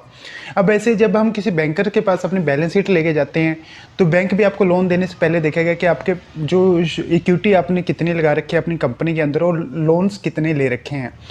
तो अगर उसको लगेगा कि हाँ आपका लोन, अगर बैंकर्स को लगता है कि आपके लोन कम से हैं और इक्विटी आपकी ज़्यादा है, तो बैंक आपको लोन देने में प्रेफर करेगा, अदरवाइज़ वो आपकी जो रिक्वेस्ट है उसको रिजेक्ट कर देगा। तो ऐसे ही हम बात करते हैं फार्मूले की, डेट टू इक्विटी रेशो का फार्मूला क्या होता है। डेट टू इक्विटी रेशो जैसे इसके नाम से ही फार्मूले का हमें पता लग रहा है, डेट और इक्विटी, यानी कि डेट को इक्विटी से डिवाइड करेंगे तो हमें डेट टू इक्विटी रेशो हमारे पास आ जाएगी। अब जैसे डेट में मैंने बताया कि डेट में क्या है, अब जैसे लोन होते हैं आपकी बैलेंस शीट में, शॉर्ट टर्म लोन भी होते हैं, लॉन्ग टर्म भी लोन होते हैं, बट यहाँ डेट का मतलब है सिर्फ लॉन्ग टर्म लोन्स। और उसके अलावा इक्विटी में क्या शामिल होता है, equity equal to share holder funds, यानी कि शेयर होल्डर फंड्स में क्या शामिल करते हैं हम, शेयर कैपिटल, चाहे वो इक्विटी शेयर कैपिटल हो, प्रेफरेंस शेयर कैपिटल हो, या रिजर्व एंड सरप्लस, तो सारे मिला के हम इसको इक्विटी बोलते हैं। तो अब हम एक एग्जांपल के द्वारा जान लेते हैं कि डेट टू इक्विटी रेशो को हम कैसे कैलकुलेट करते हैं। जैसे अब मैंने बैलेंस शीट से कुछ फिगरें उठा ली हैं, जैसे long term loans 2 lakh, equity share capital 1 lakh, preference share capital 50,000 और रिजर्व एंड सरप्लस 1,50,000। तो अब मैं डेट जो मेरे यहाँ 2 लाख रुपए के हैं, और जो मेरी इक्विटी है यानी जो शेयर होल्डर फंड्स हैं वो हैं 1 लाख प्लस 50,000 प्लस 1,50,000, यानी टोटल हो गए 3 लाख। अब मैं डेट मेरे 2 लाख है, इक्विटी मेरी 3 लाख है, और 2 लाख को मैं 3 लाख से डिवाइड करूंगा तो मेरी जो आंसर आएगा वो 0.66 आएगा, यानी कि 0.66 टाइम आपकी डेट इक्विटी रेशो आ गई। तो आज मैं आपको एक बैलेंस शीट से, अगर आपके पास किसी कंपनी की बैलेंस शीट है तो आप उससे उस कंपनी की डेट इक्विटी रेशो कैसे निकालेंगे, या आप किसी कंपनी में काम करते हैं तो आपके पास उस कंपनी की बैलेंस शीट है तो आप उससे उस कंपनी की डेट इक्विटी रेशो को कैसे निकालोगे। तो चलो दोस्तों स्टार्ट करते हैं। सबसे पहले फार्मूला जो हमारा था डेट टू इक्विटी रेशो का, वो था डेट डिवाइड बाय इक्विटी, यानी कि डेट तो आप इक्विटी से डिवाइड कर देंगे तो आपकी डेट टू इक्विटी रेशो आ जाएगी। अब इसमें डेट का क्या मतलब होता है, डेट का मतलब होता है आपके लॉन्ग टर्म लोन्स, और इक्विटी का मतलब होता है शेयर होल्डर फंड्स, यानी कि इक्विटी के आपके अंदर इंक्लूड किया जाता है इक्विटी शेयर कैपिटल को, प्रेफरेंस शेयर कैपिटल को, और आपका रिजर्व जो सरप्लस है उस सबको मिला के आपके रिजर्व शेयर होल्डर फंड्स बन जाते हैं, यानी आपकी इक्विटी आ जाती है। तो अब बैलेंस शीट में आपके जो डेट है, लॉन्ग टर्म लोन है, आपको मिलेंगे लॉन्ग टर्म लायबिलिटीज़ के अंदर। अब जब सबसे ऊपर जाएंगे यहाँ पे है non current liabilities, non current liabilities के अंदर आपको आपके लॉन्ग टर्म बोरिंग्स है वो मिल जाएगी, तो वहाँ से आपको इस पर लिख देना है। उसके बाद आपको इक्विटी जो शेयर होल्डर फंड्स है वो आपको मिलेगा सबसे ऊपर इक्विटी शेयर होल्डर फंड्स में। तो यहाँ पे आपके शेयर कैपिटल है 26,548, रिजर्व एंड सरप्लस हैं आपके 4,62,928, यानी टोटल है 4,89,476। तो हम यहाँ से इसको ले लेंगे। तो अब मेरे डेट है 8,35,310 और इक्विटी है मेरी 4,89,476। तो अब मैं डेट को डिवाइड कर दूंगा इक्विटी से, तो मेरी जो डेट टू इक्विटी रेशो आई है 1.71 टाइम्स आई है। सबसे पहले हम बात करते हैं डेट टू एसेट रेशो की। जैसे इसके मीनिंग से ही पता लग रहा है कि डेट यानी कि जो लोन है और एसेट है उन दोनों के बीच के रिलेशन को बताती है। अब डेट टू एसेट रेशो से हमें पता लग जाता है कि जो भी आपके बिजनेस की टोटल एसेट है वो कितनी आपने परचेज़ की है फंडिंग के थ्रू यानी लोन के थ्रू, वो कितनी आपने खुद की कैपिटल से परचेज़ की हैं। यानी कि सपोज़ करो अगर आपके बिजनेस के अंदर 1 लाख की एसेट है, तो अगर 75,000 का आपका लोन है तो उससे साबित हो जाएगा कि हमने 75,000 रुपये लोन लेके एसेट परचेज किए और 25,000 अपनी खुद की कैपिटल लगा के वो एसेट को परचेज किया है। तो एक्चुअली ये जो रेशो निकलती है परसेंटेज के अंदर निकलती है। तो जैसे अभी मैंने बताया कि 75,000 और टोटल एसेट 1 लाख है, लोन 75,000 है, 25,000 आपकी कैपिटल है, तो आपकी जो रेशो आएगी वो 75% आएगी। तो डेट टू एसेट रेशो हमेशा परसेंटेज में आती है। तो इसका क्या फार्मूला होता है, डेट टू एसेट रेशो क्या फार्मूला होता है इसका? डेट यानी कि जो भी आपके बिजनेस में लोन है उसको हम डिवाइड करेंगे टोटल एसेट से, यानी कि non current asset and current asset से। अब डेट में क्या आता है आपका लॉन्ग टर्म से लोन आएंगे और एसेट में आपकी नॉन करंट एसेट और करंट एसेट दोनों, यानी टोटल एसेट इसमें आएंगी। नॉन करंट एसेट हैं वो आपकी आफ्टर डेप्रिसिएशन यानी नेट ऑफ डेप्रिसिएशन आएंगी। अब हम इसको एक एग्जांपल के द्वारा भी जान लेते हैं कि डेट टू एसेट रेशियो को हम कैलकुलेट कैसे करते हैं। सपोज करो आपके लॉन्ग टर्म लोन है 2 लाख रुपए के और नॉन करंट एसेट है आपके 1 लाख, करंट एसेट है 2 लाख, तो टोटल एसेट होगी आपकी 3 लाख। अब डेट टू एसेट रेशो को हम मतलब जैसे हमने फार्मूले में देखा कि जो फार्मूला होता है debt divide by total asset होता है, तो डेट हमारे कितने हैं 2 लाख और टोटल एसेट है हमारे 3 लाख और उसको मल्टीप्लाई करेंगे 100 से, परसेंटेज में हमारी रेशो आ जाएगी जो कि 66% आई है। तो यानी इससे ये शो हो रहा है कि हमने जो भी टोटल एसेट परचेज करेंगे बिजनेस के लिए उसके 66% हमने लोन से फंडिंग की है उसमें और 33% हमने खुद की कैपिटल उसमें बिजनेस में लगाया हुआ है। अभी हमारे पास ये कंपनी की बैलेंस शीट है, तो इस कंपनी की हमें A to Z accounting school की बैलेंस शीट है, तो इससे हमें इसकी डेट टू एसेट रेशो को कैलकुलेट करेंगे। डेट टू एसेट रेशो जो फार्मूला होता है debt divide by total asset. Debt का मीनिंग होता है जो आपके लॉन्ग टर्म लोन्स हैं उसमें डेट में शामिल किए जाते हैं, और टोटल एसेट में नॉन करंट और करंट दोनों एसेट को हम लेते हैं। नॉन करंट एसेट जो होते हैं हमारे नेट ऑफ डेप्रिसिएशन होते हैं, यानी डेप्रिसिएशन के बाद। तो इसलिए अब बैलेंस शीट में मेरे पास जो मेरे को डेट है वो कहाँ मिलेंगे, नॉन करंट लायबिलिटीज़ के अंदर। तो मैं यहाँ से नॉन करंट लायबिलिटीज़ में जाता हूँ, ये लॉन्ग टर्म बोरिंग, तो इसको मैं यहाँ पे ले लेता हूँ। अब टोटल एसेट मेरे को मिल जाएंगे यहाँ पे एसेट साइड में, ये मेरी नॉन करंट है और ये मेरी करंट एसेट है, तो इसको मैंने डिवाइड कर दिया है। ये रेशो है जो हमेशा परसेंटेज में आएगी। अब इसके लिए हमें क्या करना है, इसको डेट को डिवाइड करना है टोटल एसेट से और मल्टीप्लाई करेंगे इसको हम 100 से, तो मेरी रेशो आ गई 40.59%। अब इस रेशो से हमें पता लगता है कि हमारी कंपनी जो एसेट हैं वो 40.59% लोन से फंडिंग की हुई हमने, और जो बैलेंस है वो हमने अपनी खुद की कैपिटल से उसको परचेज किया हुआ है। तो अब मैं दोबारा एक बार फिर से रिपीट कर देता हूँ आपको, डेट टू एसेट रेशो कैसे कैलकुलेट होती है। इसका जो फार्मूला है debt divide by total asset. Debt मिलेगा आपको नॉन करंट लायबिलिटीज में और टोटल एसेट आपके आएंगी करंट और नॉन करंट। नॉन करंट है आपको नेट ऑफ डेप्रिसिएशन, फिर आपको डेट को डिवाइड करना है टोटल एसेट से और मल्टीप्लाई 100 से, तो आपकी रेशो हम परसेंटेज में आएगी। और डेट टू रेशो जो है हमेशा आपकी परसेंटेज में। फिक्स एसेट रेशो एक्चुअली हमें हमारी फिक्स एसेट और हमारे जो लॉन्ग टर्म फंड्स हैं उन दोनों के बीच के रिलेशन को बताता है। फिक्स एसेट में हम शामिल करते हैं अपनी plant and machinery, land and building है, फर्नीचर एंड फिक्चर ईटीसी, और हमारे जो लॉन्ग टर्म फंड्स में हम शामिल करते हैं share holder funds plus long term liabilities को। तो एक्चुअली हमें जो फिक्स एसेट रेशो है एक तरह से सोल्वेंसी रेशो है, जिससे हमें पता लगता है कि हमने जो अपनी कैपिटल उसमें लगाई है बिजनेस के अंदर लगाई है, जैसे हमारे शेयर होल्डर फंड्स हैं या फिर हमने लॉन्ग टर्म लोन से लेके जो भी पैसा बिजनेस के अंदर लगाया उसका कितने परसेंटेज हमने फिक्स एसेट में लगाया और कितना परसेंटेज हमने करंट एसेट में लगाया यानी वर्किंग कैपिटल में लगाया। क्योंकि ऐसा तो नहीं होता जब आप बिजनेस स्टार्ट करते हो तो पूरे का पूरा पैसा फिक्स एसेट में लगाओगे, क्योंकि उसका कुछ पैसा आपको वर्किंग कैपिटल में भी रखना पड़ता है। जो भी मतलब एक बिजनेस का सिनेरियो होता है जो एक बैंक भी देखते हैं, क्योंकि अगर आप पूरे का पूरा पैसा फिक्स एसेट में लगाओगे तो आप बिजनेस कैसे रन कर पाओगे। इसलिए फिक्स एसेट रेशो से हमें यही पता लगता है कि अगर आपने 1 रुपये बिजनेस के अंदर लगाया है तो उसका कितने पैसे आपने फिक्स एसेट में लगाया और कितने पैसे आपने करंट एसेट में लगाया है। तो हम फार्मूले की बात करते हैं कि फिक्स एसेट रेशो का फार्मूला क्या होता है। फिक्स एसेट का रेशो का जो फार्मूला होता है उसको हम नेट फिक्स एसेट यानी डेप्रिसिएशन के बाद की जो हमारी फिक्स एसेट होती हैं उसको हम डिवाइड करते हैं लॉन्ग टर्म फंड से। तो हम हमारी फिक्स एसेट में जैसे मैंने बताई दी आपको हमारी जो land and building, plant and machinery, vehicles, ये सबको शामिल किया जाता है। और हमारे जो लॉन्ग टर्म फंड्स है, इसको ध्यान से सुनो, long term funds, long term सिर्फ लोन नहीं, लॉन्ग टर्म फंड्स, इसमें शामिल करते हैं हम share capital, reserve and surplus plus long term liabilities. यानी हम ऐसे ही बोल सकते हैं share holder funds plus long term liabilities.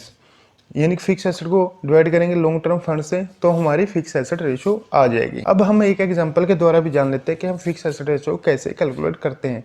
अब मैंने कुछ एक फिगर्स यहाँ पे लिखे हैं जिससे हम कैलकुलेट करेंगे फिक्स एसेट रेशो हम कैसे कैलकुलेट कर सकते हैं। तो हमने यहाँ पे लिखा है लॉन्ग टर्म लोन 2 लाख से रुपए के, शेयर कैपिटल हमारी 1 लाख है, रिजर्व सरप्लस 1 लाख है और नेट फिक्स एसेट हमारी 3 लाख है। तो हम यहाँ पे निकालेंगे लॉन्ग टर्म फंड्स हमारे, जिसमें हम सबसे ऊपर long term loan, share capital और रिजर्व एंड सरप्लस को प्लस करेंगे जो हमारा 4 लाख आएगा।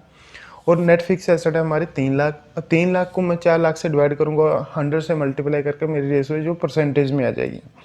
तो इससे जो मेरी रेशो आ रही है वो 75% आ रही है। यानी कि हमने जो भी पैसा बिजनेस में अंदर लगाया, 4 लाख बिजनेस में लगाया, उसमें 3 लाख हमने फिक्स एसेट में लगा दिया है और 1 लाख आपने वर्किंग कैपिटल के लिए रखा है। कि आप एक बैलेंस शीट से फिक्स एसेट रेशो को कैसे कैलकुलेट कर सकते हैं। अगर आपके पास किसी कंपनी की बैलेंस शीट है तो आपको उस कंपनी की फिक्स एसेट रेशो निकालनी है, तो आप उस कंपनी की फिक्स एसेट रेशो को कैसे निकालोगे।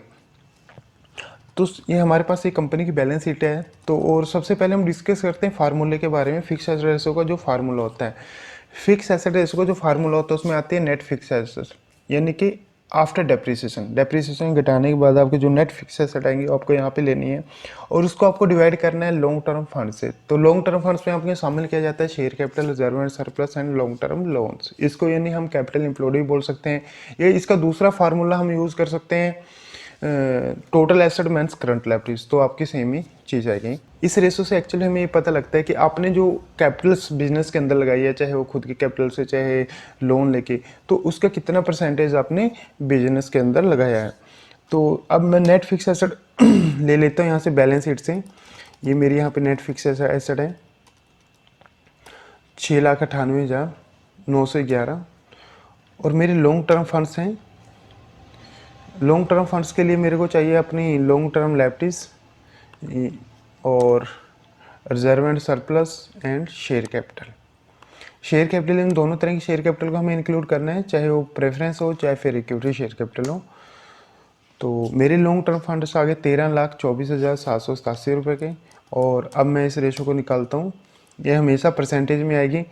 नेट फिक्स एसेट को डिवाइड करूंगा मैं लॉन्ग टर्म फंड से और मल्टीप्लाई कर दूंगा 100 से। तो मेरी रेशो आ गई है 52.76%। यानी कि इससे पता लग रहा है कि मैंने जो टोटल पैसा उसमें बिजनेस के अंदर लगाया उसका मैंने 52.76% ही फिक्स एसेट में लगाया है और जो बैलेंस पैसा है यानी कि जो बचा हुआ पैसा है वो मैंने वर्किंग कैपिटल में लगा रखा है। प्रोप्राइटरी रेशो से हमें पता लग जाता है शेयर होल्डर फंड्स और टोटल एसेट के बीच के रिलेशन का। यानी कि जो शेयर होल्डर ने पैसा बिजनेस के अंदर लगाया वो कितने परसेंटेज पैसा लगाया है और कितने परसेंटेज उन्होंने फाइनेंस से पैसा उसमें बिजनेस के अंदर लगाया है। तो हम प्रोप्राइटरी रेशो का जो फार्मूला होता है वो फार्मूला होता है शेयर होल्डर फंड्स को उसको डिवाइड करते हैं टोटल एसेट से। अब बात करते हैं कि शेयर होल्डर फंड्स में क्या चीज़ आती है। शेयर होल्डर फंड्स में आती है share capital plus reserve and surplus. Share capital चाहे इक्विटी शेयर कैपिटल हो आपकी या फिर प्रेफरेंस शेयर कैपिटल हो, वो दोनों इसमें इंक्लूड किया जाता है और इसको हम नेटवर्थ भी बोल सकते हैं। अब उसके बाद हमारी टोटल एसेट में आती है आपके नॉन करंट और करंट, यानी टोटल एसेट उसमें आ जाएंगी। जो नॉन करंट एसेट होगी वो आपकी नेट ऑफ डेप्रिसिएशन होंगी, यानी कि डेप्रिसिएशन के बाद। अब हम इसको एक एग्जांपल के द्वारा भी जान लेते हैं कि प्रोप्राइटरी रेशो को हम एक्चुअल में कैलकुलेट करते कैसे हैं। अब जैसे मैंने यहाँ पे कुछ फिगर्स ली हैं, 1 लाख शेयर कैपिटल है, रिजर्व एंड सरप्लस 2 लाख है, नॉन करंट एसेट 2 लाख है और करंट एसेट 2 लाख है। अब हमारे शेयर होल्डर फंड्स आ गए 1 लाख प्लस 2 लाख 3 लाख और टोटल एसेट आ गई हमारी 4 लाख। अब मैं इसको 3 लाख को 4 लाख से डिवाइड करके और मल्टीप्लाई करता हूँ 100 से, तो मेरी जो रेशो आ गई है 75% आ गई है। अब मेरे को इस रेशो से ये पता लग रहा है कि जो प्रमोटर्स हैं उन्होंने 75% जो पैसा है बिजनेस में खुद से लगाया है। कि आप एक बैलेंस शीट से प्रोप्राइटरी रेशो को कैसे कैलकुलेट कर सकते हैं। तो सबसे पहले हम फार्मूले की बात करते हैं कि प्रोप्राइटरी रेशो को क्या फार्मूला होता है।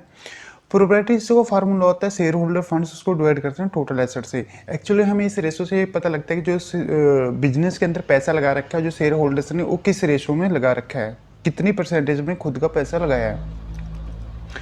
तो शेयर होल्डर फंड्स में हम इंक्लूड करते हैं अपनी इक्विटी शेयर कैपिटल और preference share capital and reserve and surplus, जो आपको बैलेंस शीट में मिलेगा सबसे ऊपर, ये आपके आगे share capital plus reserve and surplus. तो मेरे जो शेयर होल्डर फंड्स आए हैं 4,89,476 रुपीज़ एंड मेरी टोटल एसेट है करंट एसेट और नॉन करंट एसेट। मेरे को यहाँ पे दोनों एसेट लेनी है। तो मेरी जो टोटल एसेट आई है 20,57,874 रुपये। और अब मैं क्या करूँगा, शेयर होल्डर फंड्स को डिवाइड करूँगा टोटल एसेट से और मल्टीप्लाई करूँगा 100 से, तो मेरे को पता लग जाएगा कि प्रमोटर्स ने बिजनेस के अंदर कितना परसेंटेज पैसा लगाया हुआ है। अब मैं इसको निकाल लेता हूँ, शेयर होल्डर फंड्स को डिवाइड करता हूँ टोटल एसेट से मल्टीप्लाई करता हूँ 100 से। तो यहाँ पे जो मेरी रेशो आई है 23.79% आई है, यानी कि जो प्रमोटर्स ने बिजनेस के अंदर पैसा लगाया है ओनली 23.79% आया है। अब मैं आपको क्लेरिफाई कर देता हूँ, जो टोटल एसेट में आपकी नॉन करंट एसेट होंगे, जो फिक्स एसेट होंगे, और नेट ऑफ डेप्रिसिएशन आएंगे। कैपिटल गेयरिंग रेशो एक सोल्वेंसी रेशो है, जिससे हमें हमारी कंपनी के कैपिटल स्ट्रक्चर के बारे में पता लग जाता है। यानी कि हमारी कंपनी के अंदर जो कॉमन स्टेक होल्डर्स की इक्विटी है वो कितने परसेंटेज है, और जो हमारे फिक्स कॉस्ट बेयरिंग फंड्स हैं वो कितने परसेंटेज में हैं। तो एक इंपॉर्टेंट सोल्वेंसी रेशो है, तो जो हमें हमारे बिजनेस के रिस्क के बारे में बताती है। क्योंकि अगर आपके बिजनेस के अंदर फिक्स कॉस्ट बेयरिंग फंड्स ज़्यादा होंगे कॉमन स्टेक होल्डर इक्विटी से, तो आपके बिजनेस में उतना ज़्यादा रिस्क होगा और आपके बिजनेस में फाइनेंस की कॉस्ट उतनी ज़्यादा अधिक होगी। तो अब हम बात करते हैं कैपिटल गेयरिंग रेशियो के फार्मूले की, कि कैपिटल गेयरिंग रेशियो का फार्मूला क्या होता है। कैपिटल गेयरिंग रेशियो को निकालने के लिए हम कॉमन स्टेक होल्डर इक्विटी को डिवाइड करते हैं फिक्स कॉस्ट बेयरिंग फंड से। जो हमारी कॉमन स्टेक होल्डर इक्विटी है, इसमें आते हैं इक्विटी शेयर कैपिटल, सिर्फ equity share capital and reserve and surplus. इसमें प्रेफरेंस शेयर कैपिटल को नहीं लेते, प्रेफरेंस शेयर कैपिटल को हम लेते हैं फिक्स कॉस्ट बेयरिंग फंड्स में, क्योंकि हम जब भी प्रेफरेंस शेयर इशू करते हैं तो उसी टाइम उसको डिसाइड कर देते हैं कि हमें इसके ऊपर इतने परसेंटेज डिविडेंड देना है। बट जबकि इक्विटी शेयर कैपिटल में ऐसा नहीं होता, वो कंपनी का बोर्ड ऑफ डायरेक्टर डिसाइड करते हैं कि आपको उस पर कितना परसेंटेज डिविडेंड देना है। उसके अलावा फिक्स कॉस्ट बेयरिंग फंड्स की अगर बात करें, फिक्स कॉस्ट बेयरिंग फंड्स में आपके आते हैं debts, loans, debentures and preference share capital. अब हम एक एग्जांपल के द्वारा जान लेते हैं कि कैपिटल गेयरिंग रेशियो को हम कैलकुलेट कैसे करते हैं।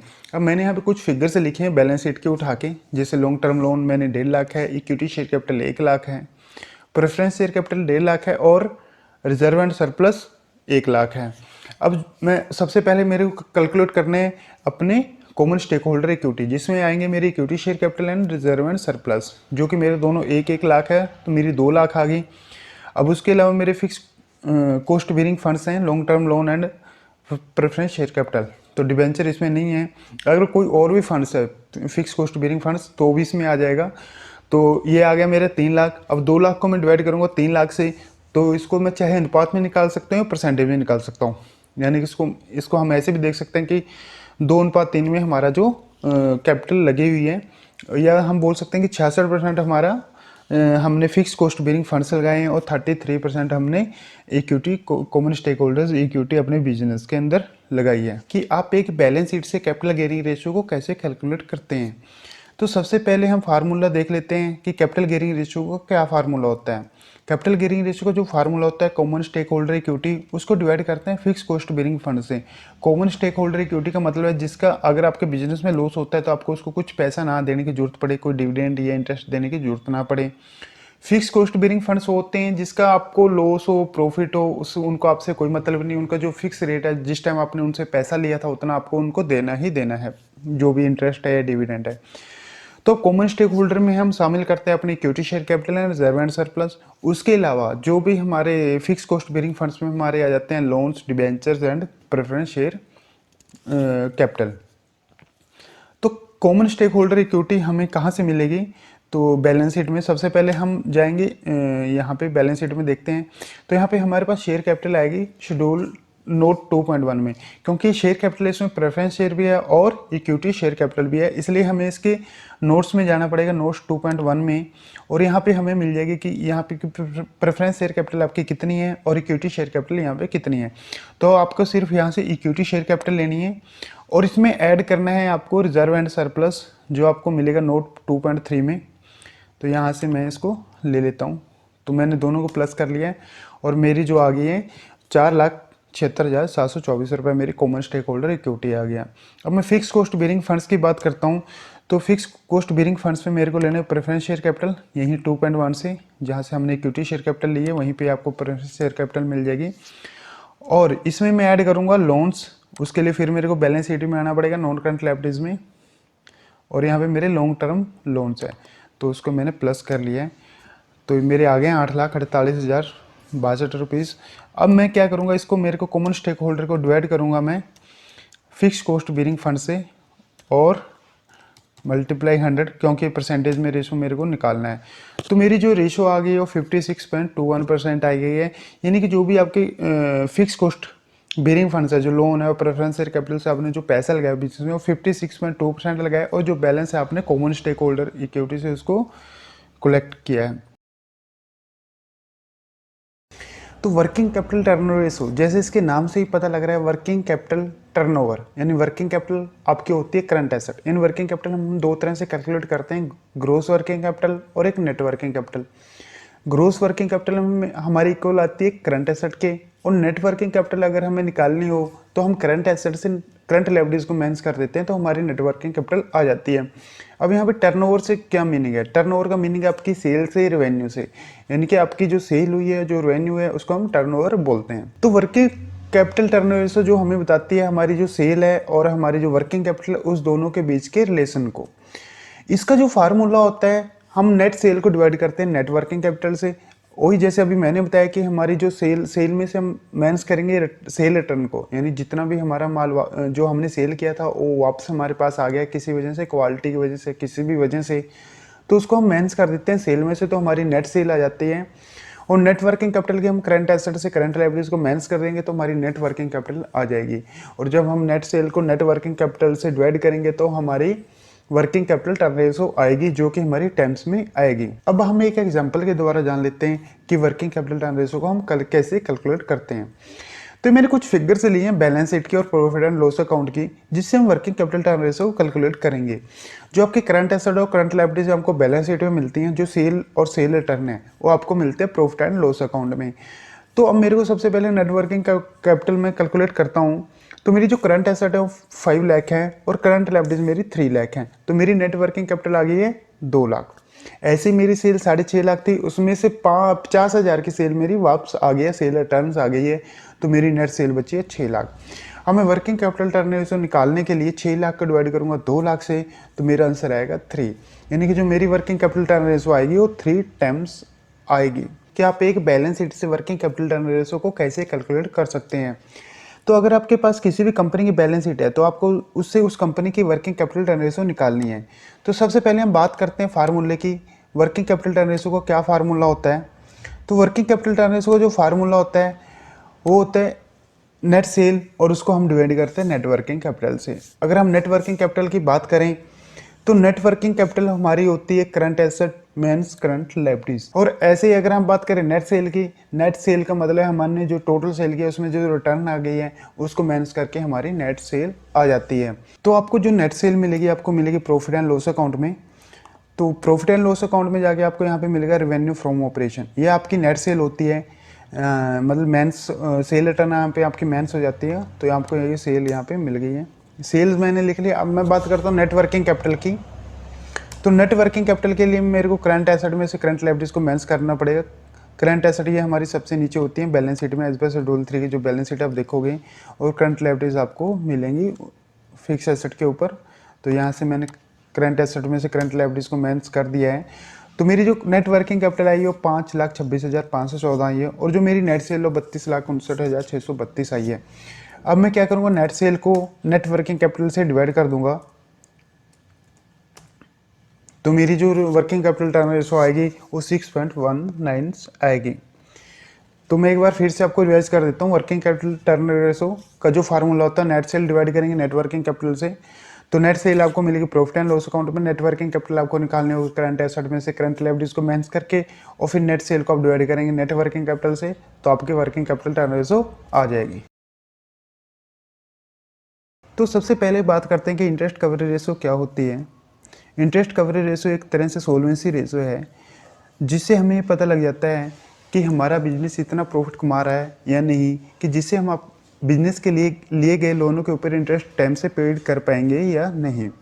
तो इंटरेस्ट कवरेज रेशो हमें जानने के लिए हम ईबिट यानी कि interest before earning before interest and tax को हम डिवाइड करेंगे long term interest on long term debt से, यानी कि जो हमारी अर्निंग है इंटरेस्ट से पहले, और उसको हम डिवाइड करते हैं इंटरेस्ट जो हमें पेड करना है लॉन्ग टर्म डेट को, जब हम उसको डिवाइड करते हैं तो हमारी इंटरेस्ट कवरेज रेशो आ जाती है। तो इस रेशो से हमें पता लग जाता है कि क्या हम इतना प्रॉफिट कमा रहे हैं या नहीं, जिससे हम उस इंटरेस्ट को पेड कर पाएंगे या नहीं। तो आपकी जो रेशो आनी चाहिए कम से कम 1.5, यानी ये तो एक आइडियल है, या आपकी एक भी आएगी तो उससे ये साबित होगा कि आप सिर्फ इतना प्रॉफिट कमा रहे हैं कि जिससे आप अपने बिजनेस के लिए गए लोन के ऊपर सिर्फ इंटरेस्ट ही पेड कर पाएंगे, और दूसरे जो आपके टैक्सेस वगैरह हैं वो टाइम से पेड नहीं कर पाएंगे। तो अगर फार्मूले की बात करें कि इंटरेस्ट कवरेज रेशो का क्या फार्मूला होता है, तो इंटरेस्ट कवरेज रेशो का फार्मूला होता है ईबिट डिवाइड करेंगे interest on long term debt से। तो ईबिट को हम जब कैलकुलेट करते हैं बैलेंस शीट से, तो बैलेंस शीट में हमारे पास पीबीटी होता है, प्रॉफिट एंड लॉस अकाउंट में हमें पीबीटी मिल जाता है, और उसमें हम इंटरेस्ट को ऐड बैक कर देते हैं, तो वहाँ पे हमारा ईबिट आ जाएगा। तो ऐसे interest on long term date ये भी हमें अपनी बैलेंस शीट के शेड्यूल में मिल जाता है, जो हमारे प्रॉफिट एंड लॉस अकाउंट के शेड्यूल हैं, वहाँ पे हमारी फाइनेंस कॉस्ट का एक शेड्यूल होता है, वहाँ पे हमें मिल जाएगा कि हमने कितना इंटरेस्ट पेड किया है लॉन्ग टर्म डेट्स के ऊपर। तो ईबिट को interest on long term debt से हम डिवाइड करके हमारी इंटरेस्ट कवरेज रेशो आ जाएगी, जो हमें टाइम्स में मिलेगी। तो हम एक एग्जांपल के द्वारा भी जान लेते हैं। जैसे हमारा ईबिट 6 लाख है और interest on long term date हमारे 2 लाख हैं, तो मैं 6 लाख को 2 लाख से डिवाइड करूँगा तो मेरा 3 आएगा, यानी 3 टाइम्स जो मेरी इंटरेस्ट कवरेज है 3 टाइम्स आएगी, यानी कि जो मैं इंटरेस्ट है उसको मैं 3 बार पेड कर सकता हूँ। बैलेंस शीट से इंटरेस्ट कवरेज रेशो को कैसे कैलकुलेट कर सकते हैं, तो हमारे पास एक कंपनी की बैलेंस शीट है, तो इसे हम उस कंपनी के इंटरेस्ट कवरेज रेशो को कैलकुलेट करेंगे। तो इंटरेस्ट कवरेज रेशो कैलकुलेट करने के लिए हमें चाहिए होगा ईबिट और interest on long term debt. EBIT यानी कि earning before interest and tax, और interest on long term debt. EBIT को हम डिवाइड करेंगे interest on long term debt से, तो हमारी इंटरेस्ट कवरेज रेशो आ जाएगी। तो ईबिट मेरे को मिलेगा प्रॉफिट एंड लॉस अकाउंट में, तो प्रॉफिट एंड लॉस अकाउंट में पीबीटी में अगर हम फाइनेंस कॉस्ट को ऐड कर देते हैं तो हमारा ईबिट आ जाएगा। तो ऐसे interest on long term date हमें मिलेगा प्रॉफिट एंड लॉस अकाउंट के शेड्यूल 2.22 में। तो यहाँ से हमें मिल गया ये interest on long term date 11,281। अब मैं ईबिट को इससे डिवाइड कर देता हूँ interest on long term debt से, तो जो मेरी इंटरेस्ट कवरेज रेशो हो गई वो 19.51 आ गई है, जो कि बहुत अच्छी रेशो मानी जाती है, क्योंकि इंटरेस्ट कवरेज रेशो अगर आपकी 1.5 से ऊपर है तो आपकी रेशो काफ़ी अच्छी मानी जाती है। तो आरओआई रेशो को हम आरओए रेशो भी बोलते हैं। आरओआई की फुल फॉर्म होती है रिटर्न ऑन इन्वेस्टमेंट, और आरओए की फुल फॉर्म होती है रिटर्न ऑन एसेट। यानी कि आरओआई रेशो से हमें ये पता लग जाता है कि हमने जो भी अपने बिजनेस के अंदर इन्वेस्ट किया है, उस इन्वेस्टमेंट के बदले बिजनेस से हमें कितना प्रॉफिट मिल रहा है। तो हर कोई बिजनेसमैन चाहता है कि वो जिस भी बिजनेस में इन्वेस्ट करे वहाँ से उसे अच्छा प्रॉफिट आए। तो इस रेशो को जो हम यूज़ करते हैं वो इसीलिए करते हैं कि हम अपनी इन्वेस्टमेंट का हम कितने अच्छे से उसको यूज़ कर रहे हैं और कितना ज़्यादा उस पर प्रॉफिट कमा रहे हैं। तो आरओआई रेशो कैलकुलेट करने के लिए हमें चाहिए होता है बिजनेस का प्रॉफिट आफ्टर टैक्स, जिसको हम शॉर्ट में पैट भी बोलते हैं। तो उसको आप डिवाइड करेंगे टोटल एसेट, या ऐसे बोल सकते हैं टोटल इन्वेस्टमेंट से, और मल्टीप्लाई 100 करके आपकी आरओआई आ जाएगी परसेंटेज में कि आप पर ईयर कितना प्रॉफिट उससे कमा रहे हैं। तो अब बात करते हैं इसके फार्मूले की। आरओआई या आरओए रेशो का क्या फार्मूला होता है, तो इसका फार्मूला होता है पैट, उसको डिवाइड करते हैं टोटल एसेट, पैट होता है प्रॉफिट आफ्टर टैक्स, और टोटल एसेट आपकी टोटल जो भी आपने इन्वेस्ट किया है, चाहे वो करंट एसेट हो या फिर फिक्स एसेट हो, तो आपको यहाँ पे टोटल एसेट लेनी है। पैट को डिवाइड करेंगे टोटल एसेट से और मल्टीप्लाई 100, तो आपकी रेशो ROI रेशो आ जाएगी। तो अब हम एक एग्जांपल के द्वारा भी जान लेते हैं कि हम ROA और ROE रेशो को कैसे कैलकुलेट करते हैं। हमने यहाँ पे पैट है जो हमारे प्रॉफिट एंड लॉस अकाउंट से हमें मिला है 50,000 रुपये, और हमारी नॉन करंट एसेट है 3.5 लाख रुपए, और करंट एसेट है 6.5 लाख रुपए। तो हमारी टोटल एसेट हो गई है 10 लाख की। तो अब मेरे को ROI निकालनी है, तो ROI PAT divide by total asset. तो पैट है 50,000 डिवाइड टोटल एसेट 10 लाख से और मल्टीप्लाई 100, तो मेरी जो ROI है 5% आ गई है। कंपनी की बैलेंस शीट से उसकी ROI रेशो कैसे निकाल सकते हैं, या ऐसे बोल सकते हैं उसकी ROA रेशो कैसे बोल सकते हैं। तो ROI की फुल फॉर्म होती है रिटर्न ऑन इन्वेस्टमेंट, या ऐसे बोल सकते हैं रिटर्न ऑन एसेट, यानी जो भी आपने बिजनेस में पैसा इन्वेस्ट किया है उससे आपको क्या रिटर्न्स मिल रहा है, कितना आप उससे प्रॉफिट कमा रहे हो। अब बात करते हैं हम ROI रेशो के फार्मूले की। तो ROI रेशो का जो फार्मूला होता है PAT divide by total asset, या ऐसे बोल सकते हैं PAT divide by total investment. तो पैट जो हमें मिल जाता है हमारे प्रॉफिट एंड लॉस अकाउंट से, और मैं यहाँ पे लिख देता हूँ, पैट हमें मिलेगा प्रॉफिट एंड लॉस अकाउंट से।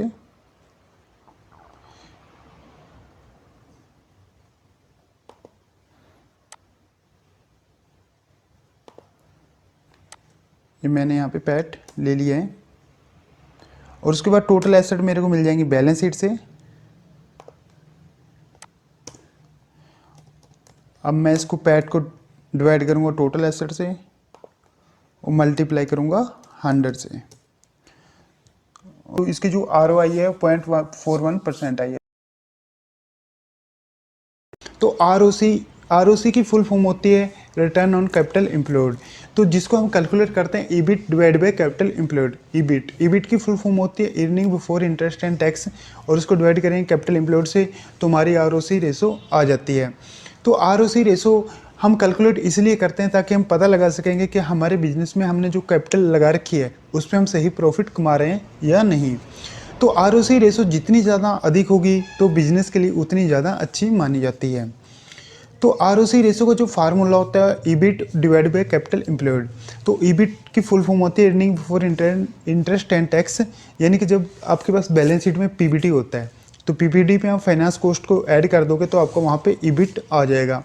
उसके अलावा कैपिटल एम्प्लॉयड आप दो तरह से निकाल सकते हो, एक तो total asset minus current liabilities करके, या फिर share holder funds plus long term liabilities. तो आपकी ये कैपिटल एम्प्लॉयड दोनों तरीकों से सेम ही आएगी।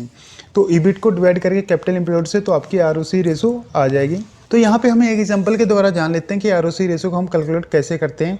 तो यहाँ पे कुछ हमने फिगर्स लिए हैं बैलेंस शीट की, जैसे EBIT है 50,000, टोटल एसेट है 13.5 लाख, करंट लायबिलिटीज हैं 6.5 लाख, तो हमारी कैपिटल एम्प्लॉयड आ गई है 13.5 लाख, टोटल एसेट माइनस करें करंट लायबिलिटीज 6.5 लाख, तो हमारी 7 लाख कैपिटल एम्प्लॉयड आ गई है। तो ROC कैलकुलेट करने के लिए हमें चाहिए EBIT 50,000, उसको डिवाइड करेंगे कैपिटल एम्प्लॉयड से यानी 7 लाख से, और मल्टीप्लाई 100 करेंगे क्योंकि ये रेशो हमारी परसेंटेज में आती है। तो हमारी जो रेशो आ गई है 7.14% आ गई है। किस करेंगे ROC रेशो को आप एक बैलेंस शीट से कैसे कैलकुलेट कर सकते हैं। ROC की फुल फॉर्म होती है रिटर्न ऑन कैपिटल एम्प्लॉयड, यानी कि return on capital employed ratio को आप एक बैलेंस शीट से कैसे कैलकुलेट कर सकते हैं। तो सबसे पहले बात करते हैं फार्मूले की। ROC रेशो का जो फार्मूला होता है EBIT, उसको डिवाइड करेंगे कैपिटल एम्प्लॉयड से, यानी कि EBIT की फुल फॉर्म होती है earning before interest and tax, और कैपिटल एम्प्लॉयड आपके आती है total asset minus current liabilities, या फिर आप दूसरे तरीके से भी निकाल सकते हो share holder funds plus long term liabilities. तो सबसे पहले हम EBIT कैलकुलेट करते हैं। EBIT के लिए हमें जाना पड़ेगा प्रॉफिट एंड लॉस अकाउंट में, वहाँ पे हमारे पास PBT आएगा।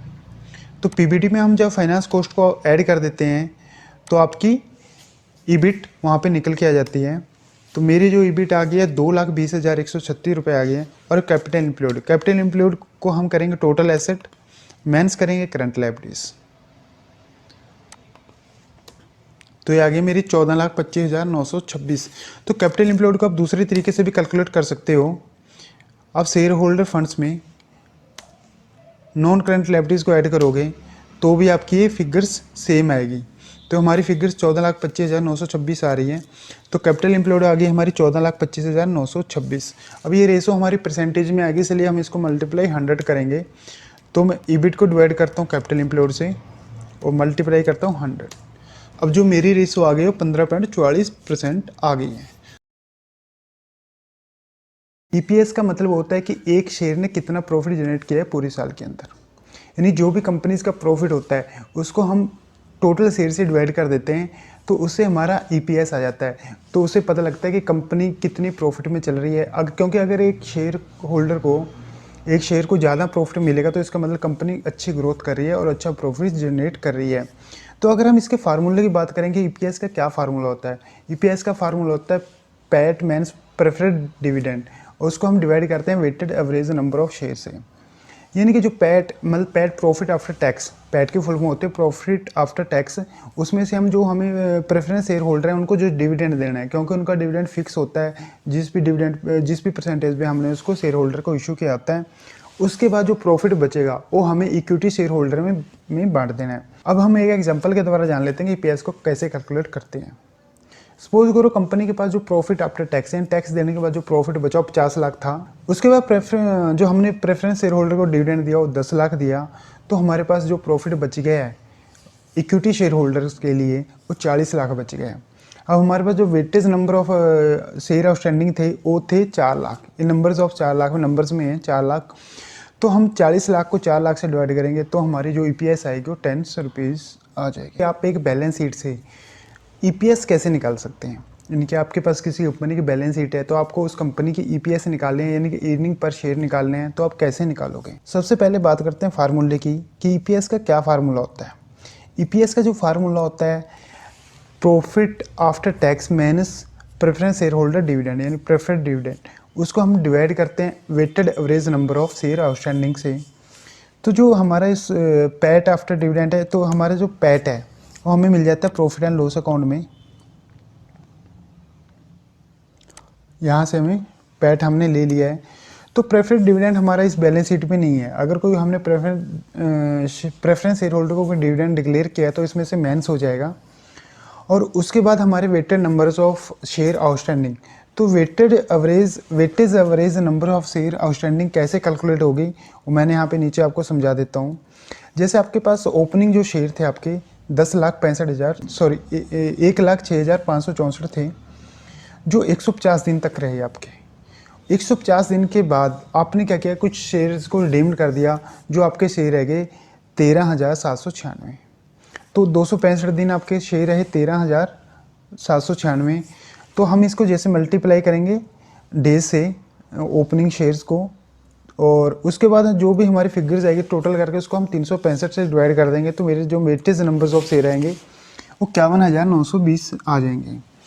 तो अब मैं इस फिगर को यहाँ से ले लेता हूँ 51,920।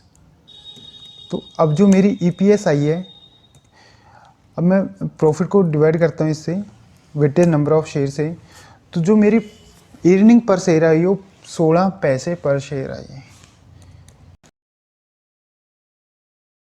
तो सबसे पहले हम फार्मूले की बात करते हैं कि बुक वैल्यू जो हम निकालते हैं किसी भी कंपनी के शेयर की, तो उसका क्या फार्मूला होता है।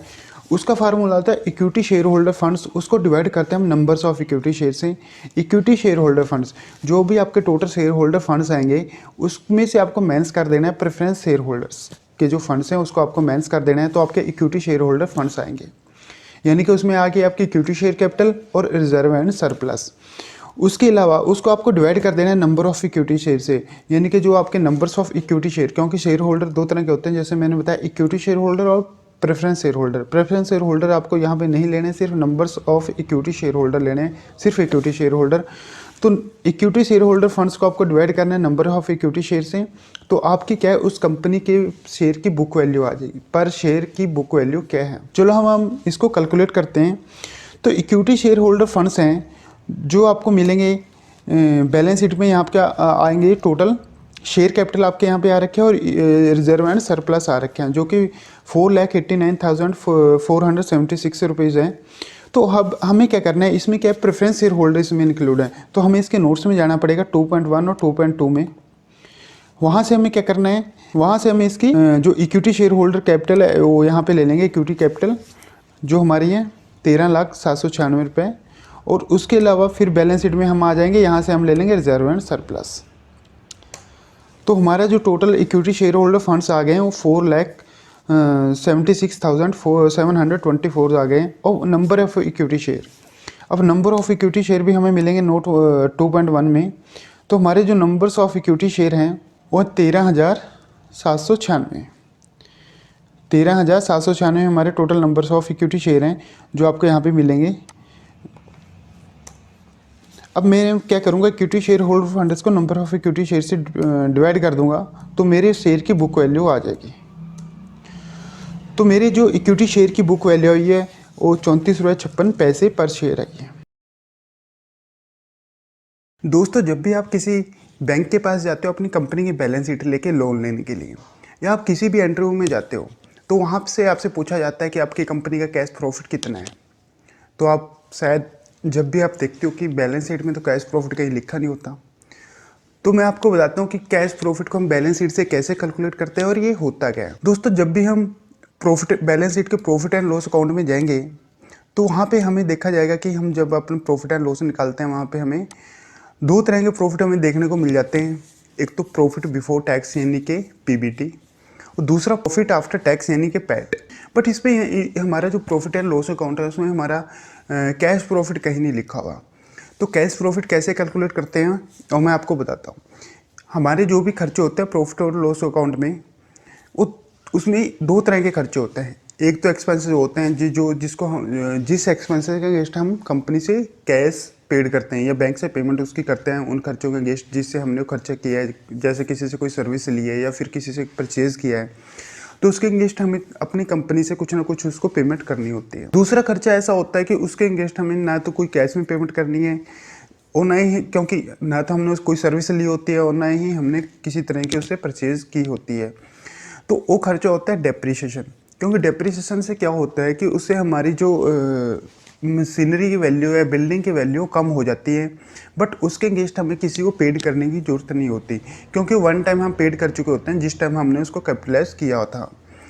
तो अब हम क्या करते हैं, जो हमारा पीबीटी है, प्रॉफिट बिफोर टैक्स है, इसमें हम डेप्रीशिएशन को ऐड कर देते हैं तो हमारा कैश प्रॉफिट आ जाता है। तो यानी कि जो मेरा फार्मूला कैश प्रॉफिट का, profit before tax plus depreciation उसमें ऐड करेंगे तो हमारा कैश प्रॉफिट आ जाएगा। तो अब मेरा यहाँ पे पीबीटी क्या है, प्रॉफिट बिफोर टैक्स, मैं यहाँ पे लिख देता हूँ। तो मेरा प्रॉफिट बिफोर टैक्स है जो मेरे को यहाँ प्रॉफिट एंड लॉस अकाउंट में मिलेगा 1,52,993 रुपये। और इसमें मेरा डेप्रीशिएशन कितना है, और डेप्रीशिएशन मैं यहाँ पे लिख देता हूँ।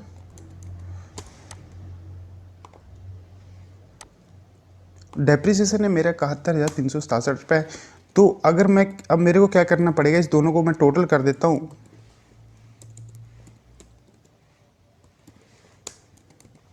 तो मेरा कैश प्रॉफिट आ जाता है। अब मेरा कैश प्रॉफिट आ गया 2,24,360।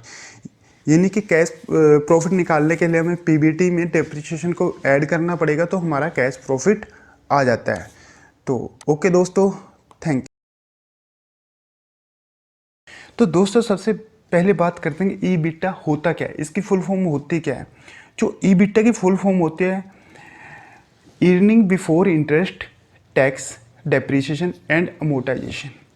यानी कि जो भी आपने प्रॉफिट्स कमाए हैं उसमें आपको ऐड कर देना है आपका इंटरेस्ट, उसमें टैक्स जो आपने पेड किए हैं, और डेप्रीशिएशन एंड अमोर्टाइजेशन। डेप्रीशिएशन आपको पता है टेंजिबल एसेट के ऊपर लगता है, और अमोर्टाइजेशन होता है इंटेंजिबल एसेट के ऊपर, जो आप उसको डेप्रीशिएट करते हो, उसकी वैल्यू को कम करते हो। तो जब आप अपनी प्रॉफिट्स में interest, tax, depreciation and amortisation को ऐड कर देते हो तो आपका ईबिटा आ जाता है। तो जब हम किसी भी बैलेंस शीट को उठाते हैं तो वहाँ पे हमें मिल जाता है हमारा profit before tax and profit after tax. तो हम क्या करते हैं, हम यहाँ पे लेंगे पीबीटी, क्योंकि पीबीटी में टैक्स मेंशन नहीं किया हुआ है, उसमें ऑलरेडी टैक्स ऐड है। तो हम पीबीटी यहाँ पे लिख देते हैं।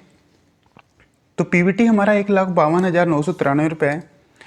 फिर इसमें हमें करना है इंटरेस्ट, यानी कि हमें फाइनेंस कॉस्ट को इसमें ऐड करना है। फाइनेंस कॉस्ट हमें मिल जाएगी यहीं प्रॉफिट एंड लॉस अकाउंट में ऊपर ही। तो ये हमारे को फाइनेंस कॉस्ट है 67,143 रुपये। फिर उसके बाद हमें इसमें ऐड कर देना है अपना डेप्रीशिएशन एंड अमोर्टाइजेशन।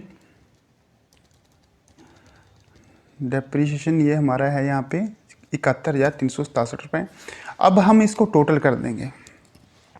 तो हमारा यहाँ पे ईबिटा आ जाएगा। तो हमारा ईबिटा आ गया 2,91,503 रुपये। DSCR की फुल फॉर्म होती है डेट सर्विस कवरेज रेशो। अब जैसे इसके नाम से ही पता लग रहा है, डेट सर्विस कवरेज मतलब जो हमने डेट्स लिए हैं बैंकों से, फाइनेंशियल इंस्टीट्यूशन से, जो अपने बिजनेस के लिए, उस लोन की रीपेमेंट करने के लिए क्या हमारी कंपनी उतने प्रॉफिट कमा रही है या नहीं, ये हमें इस रेशो से पता चलता है। जब भी आप किसी बैंक के पास नया लोन लेने के लिए जाते हो तो बैंक आपकी सबसे पहले DSCR रेशो कैलकुलेट करता है। अगर आप या इन्वेस्टर हो तो भी आपको DSCR रेशो के बारे में जानकारी होना बहुत ज़रूरी है, क्योंकि अगर आप एक इन्वेस्टर हो तो आपको पता होना चाहिए कि क्या कंपनी के पास इतने प्रॉफिट्स हैं ताकि वो लोन्स की रीपेमेंट्स और उसका जो इंटरेस्ट ऑफ पेड करने के बाद जो अपने उसके शेयर होल्डर हैं उसको डिविडेंड दे सके या नहीं। तो इसकी अब बात करते हैं इसके फार्मूले की। DSCR रेशो का क्या फार्मूला होता है? DSCR रेशो का फार्मूला होता है प्रॉफिट आफ्टर टैक्स, उसमें हम ऐड करेंगे डेप्रिसिएशन और प्लस कर देंगे इंटरेस्ट ऑन टर्म लोन्स। तो डिवाइड करेंगे interest on term loan plus principle of term loan, यानी जो भी हमने EMIs पेड की हैं टोटल्स पूरे साल के, तो उसको हम इससे डिवाइड कर देंगे, यानी ऑपरेटिंग प्रॉफिट को हम डिवाइड करेंगे टोटल लोन्स की रीपेमेंट प्लस इंटरेस्ट जो भी हमने इसके ऊपर पेड किया है, तो हमारी क्या आ जाती है DSCR रेशो आ जाएगी। अब हम एक एग्जांपल के द्वारा भी जान लेते हैं कि DSCR रेशो हम कैसे कैलकुलेट करते हैं। अब हमने यहाँ पे कुछ फिगर्स लिखे हैं, जैसे पैड प्रॉफिट आफ्टर टैक्स हमारा 6 लाख है, डेप्रिसिएशन 3.5 लाख है, इंटरेस्ट ऑन टर्म लोन हमारा 6.5 लाख है। उसके बाद जो हमने प्रिंसिपल की रिपेमेंट की है 4 लाख की है, और इंटरेस्ट ऑन टर्म लोन यानी जो हमने इंटरेस्ट दिया है टर्म लोन के ऊपर वो 4 लाख दिया है। तो अब हमें इन फिगरों से DSCR रेशो को हम कैलकुलेट करते हैं। तो सबसे पहले हमारे ऑपरेटिंग प्रॉफिट निकालेंगे, pad plus depreciation plus interest जो भी हमने फार्मूले में देखा है, जो हमारा कुल मिला के हो जाएगा 16 लाख। और हमने जो लोन्स की टोटल रिपेमेंट की है प्लस इंटरेस्ट की जो पेमेंट्स की है वो की है 8 लाख। तो हमारी जो DSCR रेशो आएगी वो 2 टाइम्स आएगी, जो कि किसी भी कंपनी के लिए काफ़ी अच्छी मानी जाती है। बैलेंस शीट से किसी भी कंपनी की DSCR रेशो को कैसे कैलकुलेट कर सकते हैं, यानी कि डेट सर्विस कवरेज रेशो को कैसे कैलकुलेट कर सकते हैं एक बैलेंस शीट से। तो सबसे पहले हम बात करते हैं कि DSCR रेशो का क्या फार्मूला होता है। DSCR रेशो का फार्मूला होता है pad plus depreciation plus interest on term loan, यानी कि आपके ऑपरेटिंग प्रॉफिट, और उसको हम डिवाइड करते हैं interest on term loan plus principal amount of term loan, यानी कि जो भी आपने लोन्स की रिपेमेंट की है प्रिंसिपल्स की और प्लस इंटरेस्ट, उससे हम डिवाइड कर देते हैं ऑपरेटिंग प्रॉफिट को। तो उससे क्या आ जाता है, हमारी DSCR रेशो आ जाती है। अब जो हमारी फिगर्स हैं pad plus depreciation plus interest on term loan, ये हमें चाहिए होंगे अपने प्रॉफिट एंड लॉस अकाउंट से। सबसे पहले हम पैड की फिगर उठाते हैं। हमारी पैड की फिगर्स आ गई हैं 8,883 रुपये, बट इसमें add a deferred tax. Deferred tax को हम इसमें ऐड बैक कर देते हैं क्योंकि हमारा नॉन कैश एक्सपेंसेस होता है। उसके बाद हम इसमें ऐड करेंगे अपने डेप्रिसिएशन को, और डेप्रिसिएशन के बाद हमें चाहिए होगा इंटरेस्ट ऑन टर्म लोन। तो इंटरेस्ट ऑन टर्म लोन मिलेगा हमें फाइनेंस कॉस्ट के शेड्यूल में, जो है हमारा 2.22। तो हम 2.22 में जाके इंटरेस्ट ऑन टर्म लोन को यहाँ से ऐड कर लेते हैं, जो हमारा 11,281। तो हमारे एक तरह से जो ऑपरेटिंग प्रॉफिट्स आ गए हैं 1,93,078 रुपीज़ आ गए हैं। तो अब हम इसे डिवाइड करेंगे interest on term loan plus principal amount of term loan. अब जो इंटरेस्ट ऑन टर्म लोन है हमें मिल जाएगा प्रॉफिट एंड लॉस अकाउंट की फाइनेंस कॉस्ट से। तो फाइनेंस कॉस्ट का हमें जाना पड़ेगा शेड्यूल 2.22 में, और शेड्यूल 2.22 में हम जब जाएंगे तो हमें यहाँ से finance interest on term loan मिल जाएगा। तो अब इसमें हम ऐड करेंगे principal amount of term loans, जो भी हमने यानी प्रिंसिपल के ऊपर जो भी हमने प्रिंसिपल पेड किया है टर्म लोन्स का, वो हमें इसमें ऐड करना पड़ेगा। वो हमें मिल जाएगा बैलेंस शीट से। तो बैलेंस शीट में हम देख रहे हैं कि हमारी जो लॉन्ग टर्म बोरिंग्स है वो बढ़ गई है। तो इसके लिए हमें क्या करना पड़ेगा, जो भी हमने नए लोन लिए ड्यूरिंग द उसको हमें इसको लेस करना पड़ेगा। तो उसके लिए हम इसके शेड्यूल में जाते हैं 2.3 में हम जाते हैं। तो यहाँ हम देख रहे हैं कि कंपनी ने 7 लाख का लोन यहाँ पे एडिशन लिया है। तो हम क्या करेंगे, इसमें से लास्ट ईयर में से माइनस करेंगे करेंट ईयर्स का, और इसमें हम प्लस कर देंगे 7 लाख जो भी हमने ड्यूरिंग द ईयर लिया है।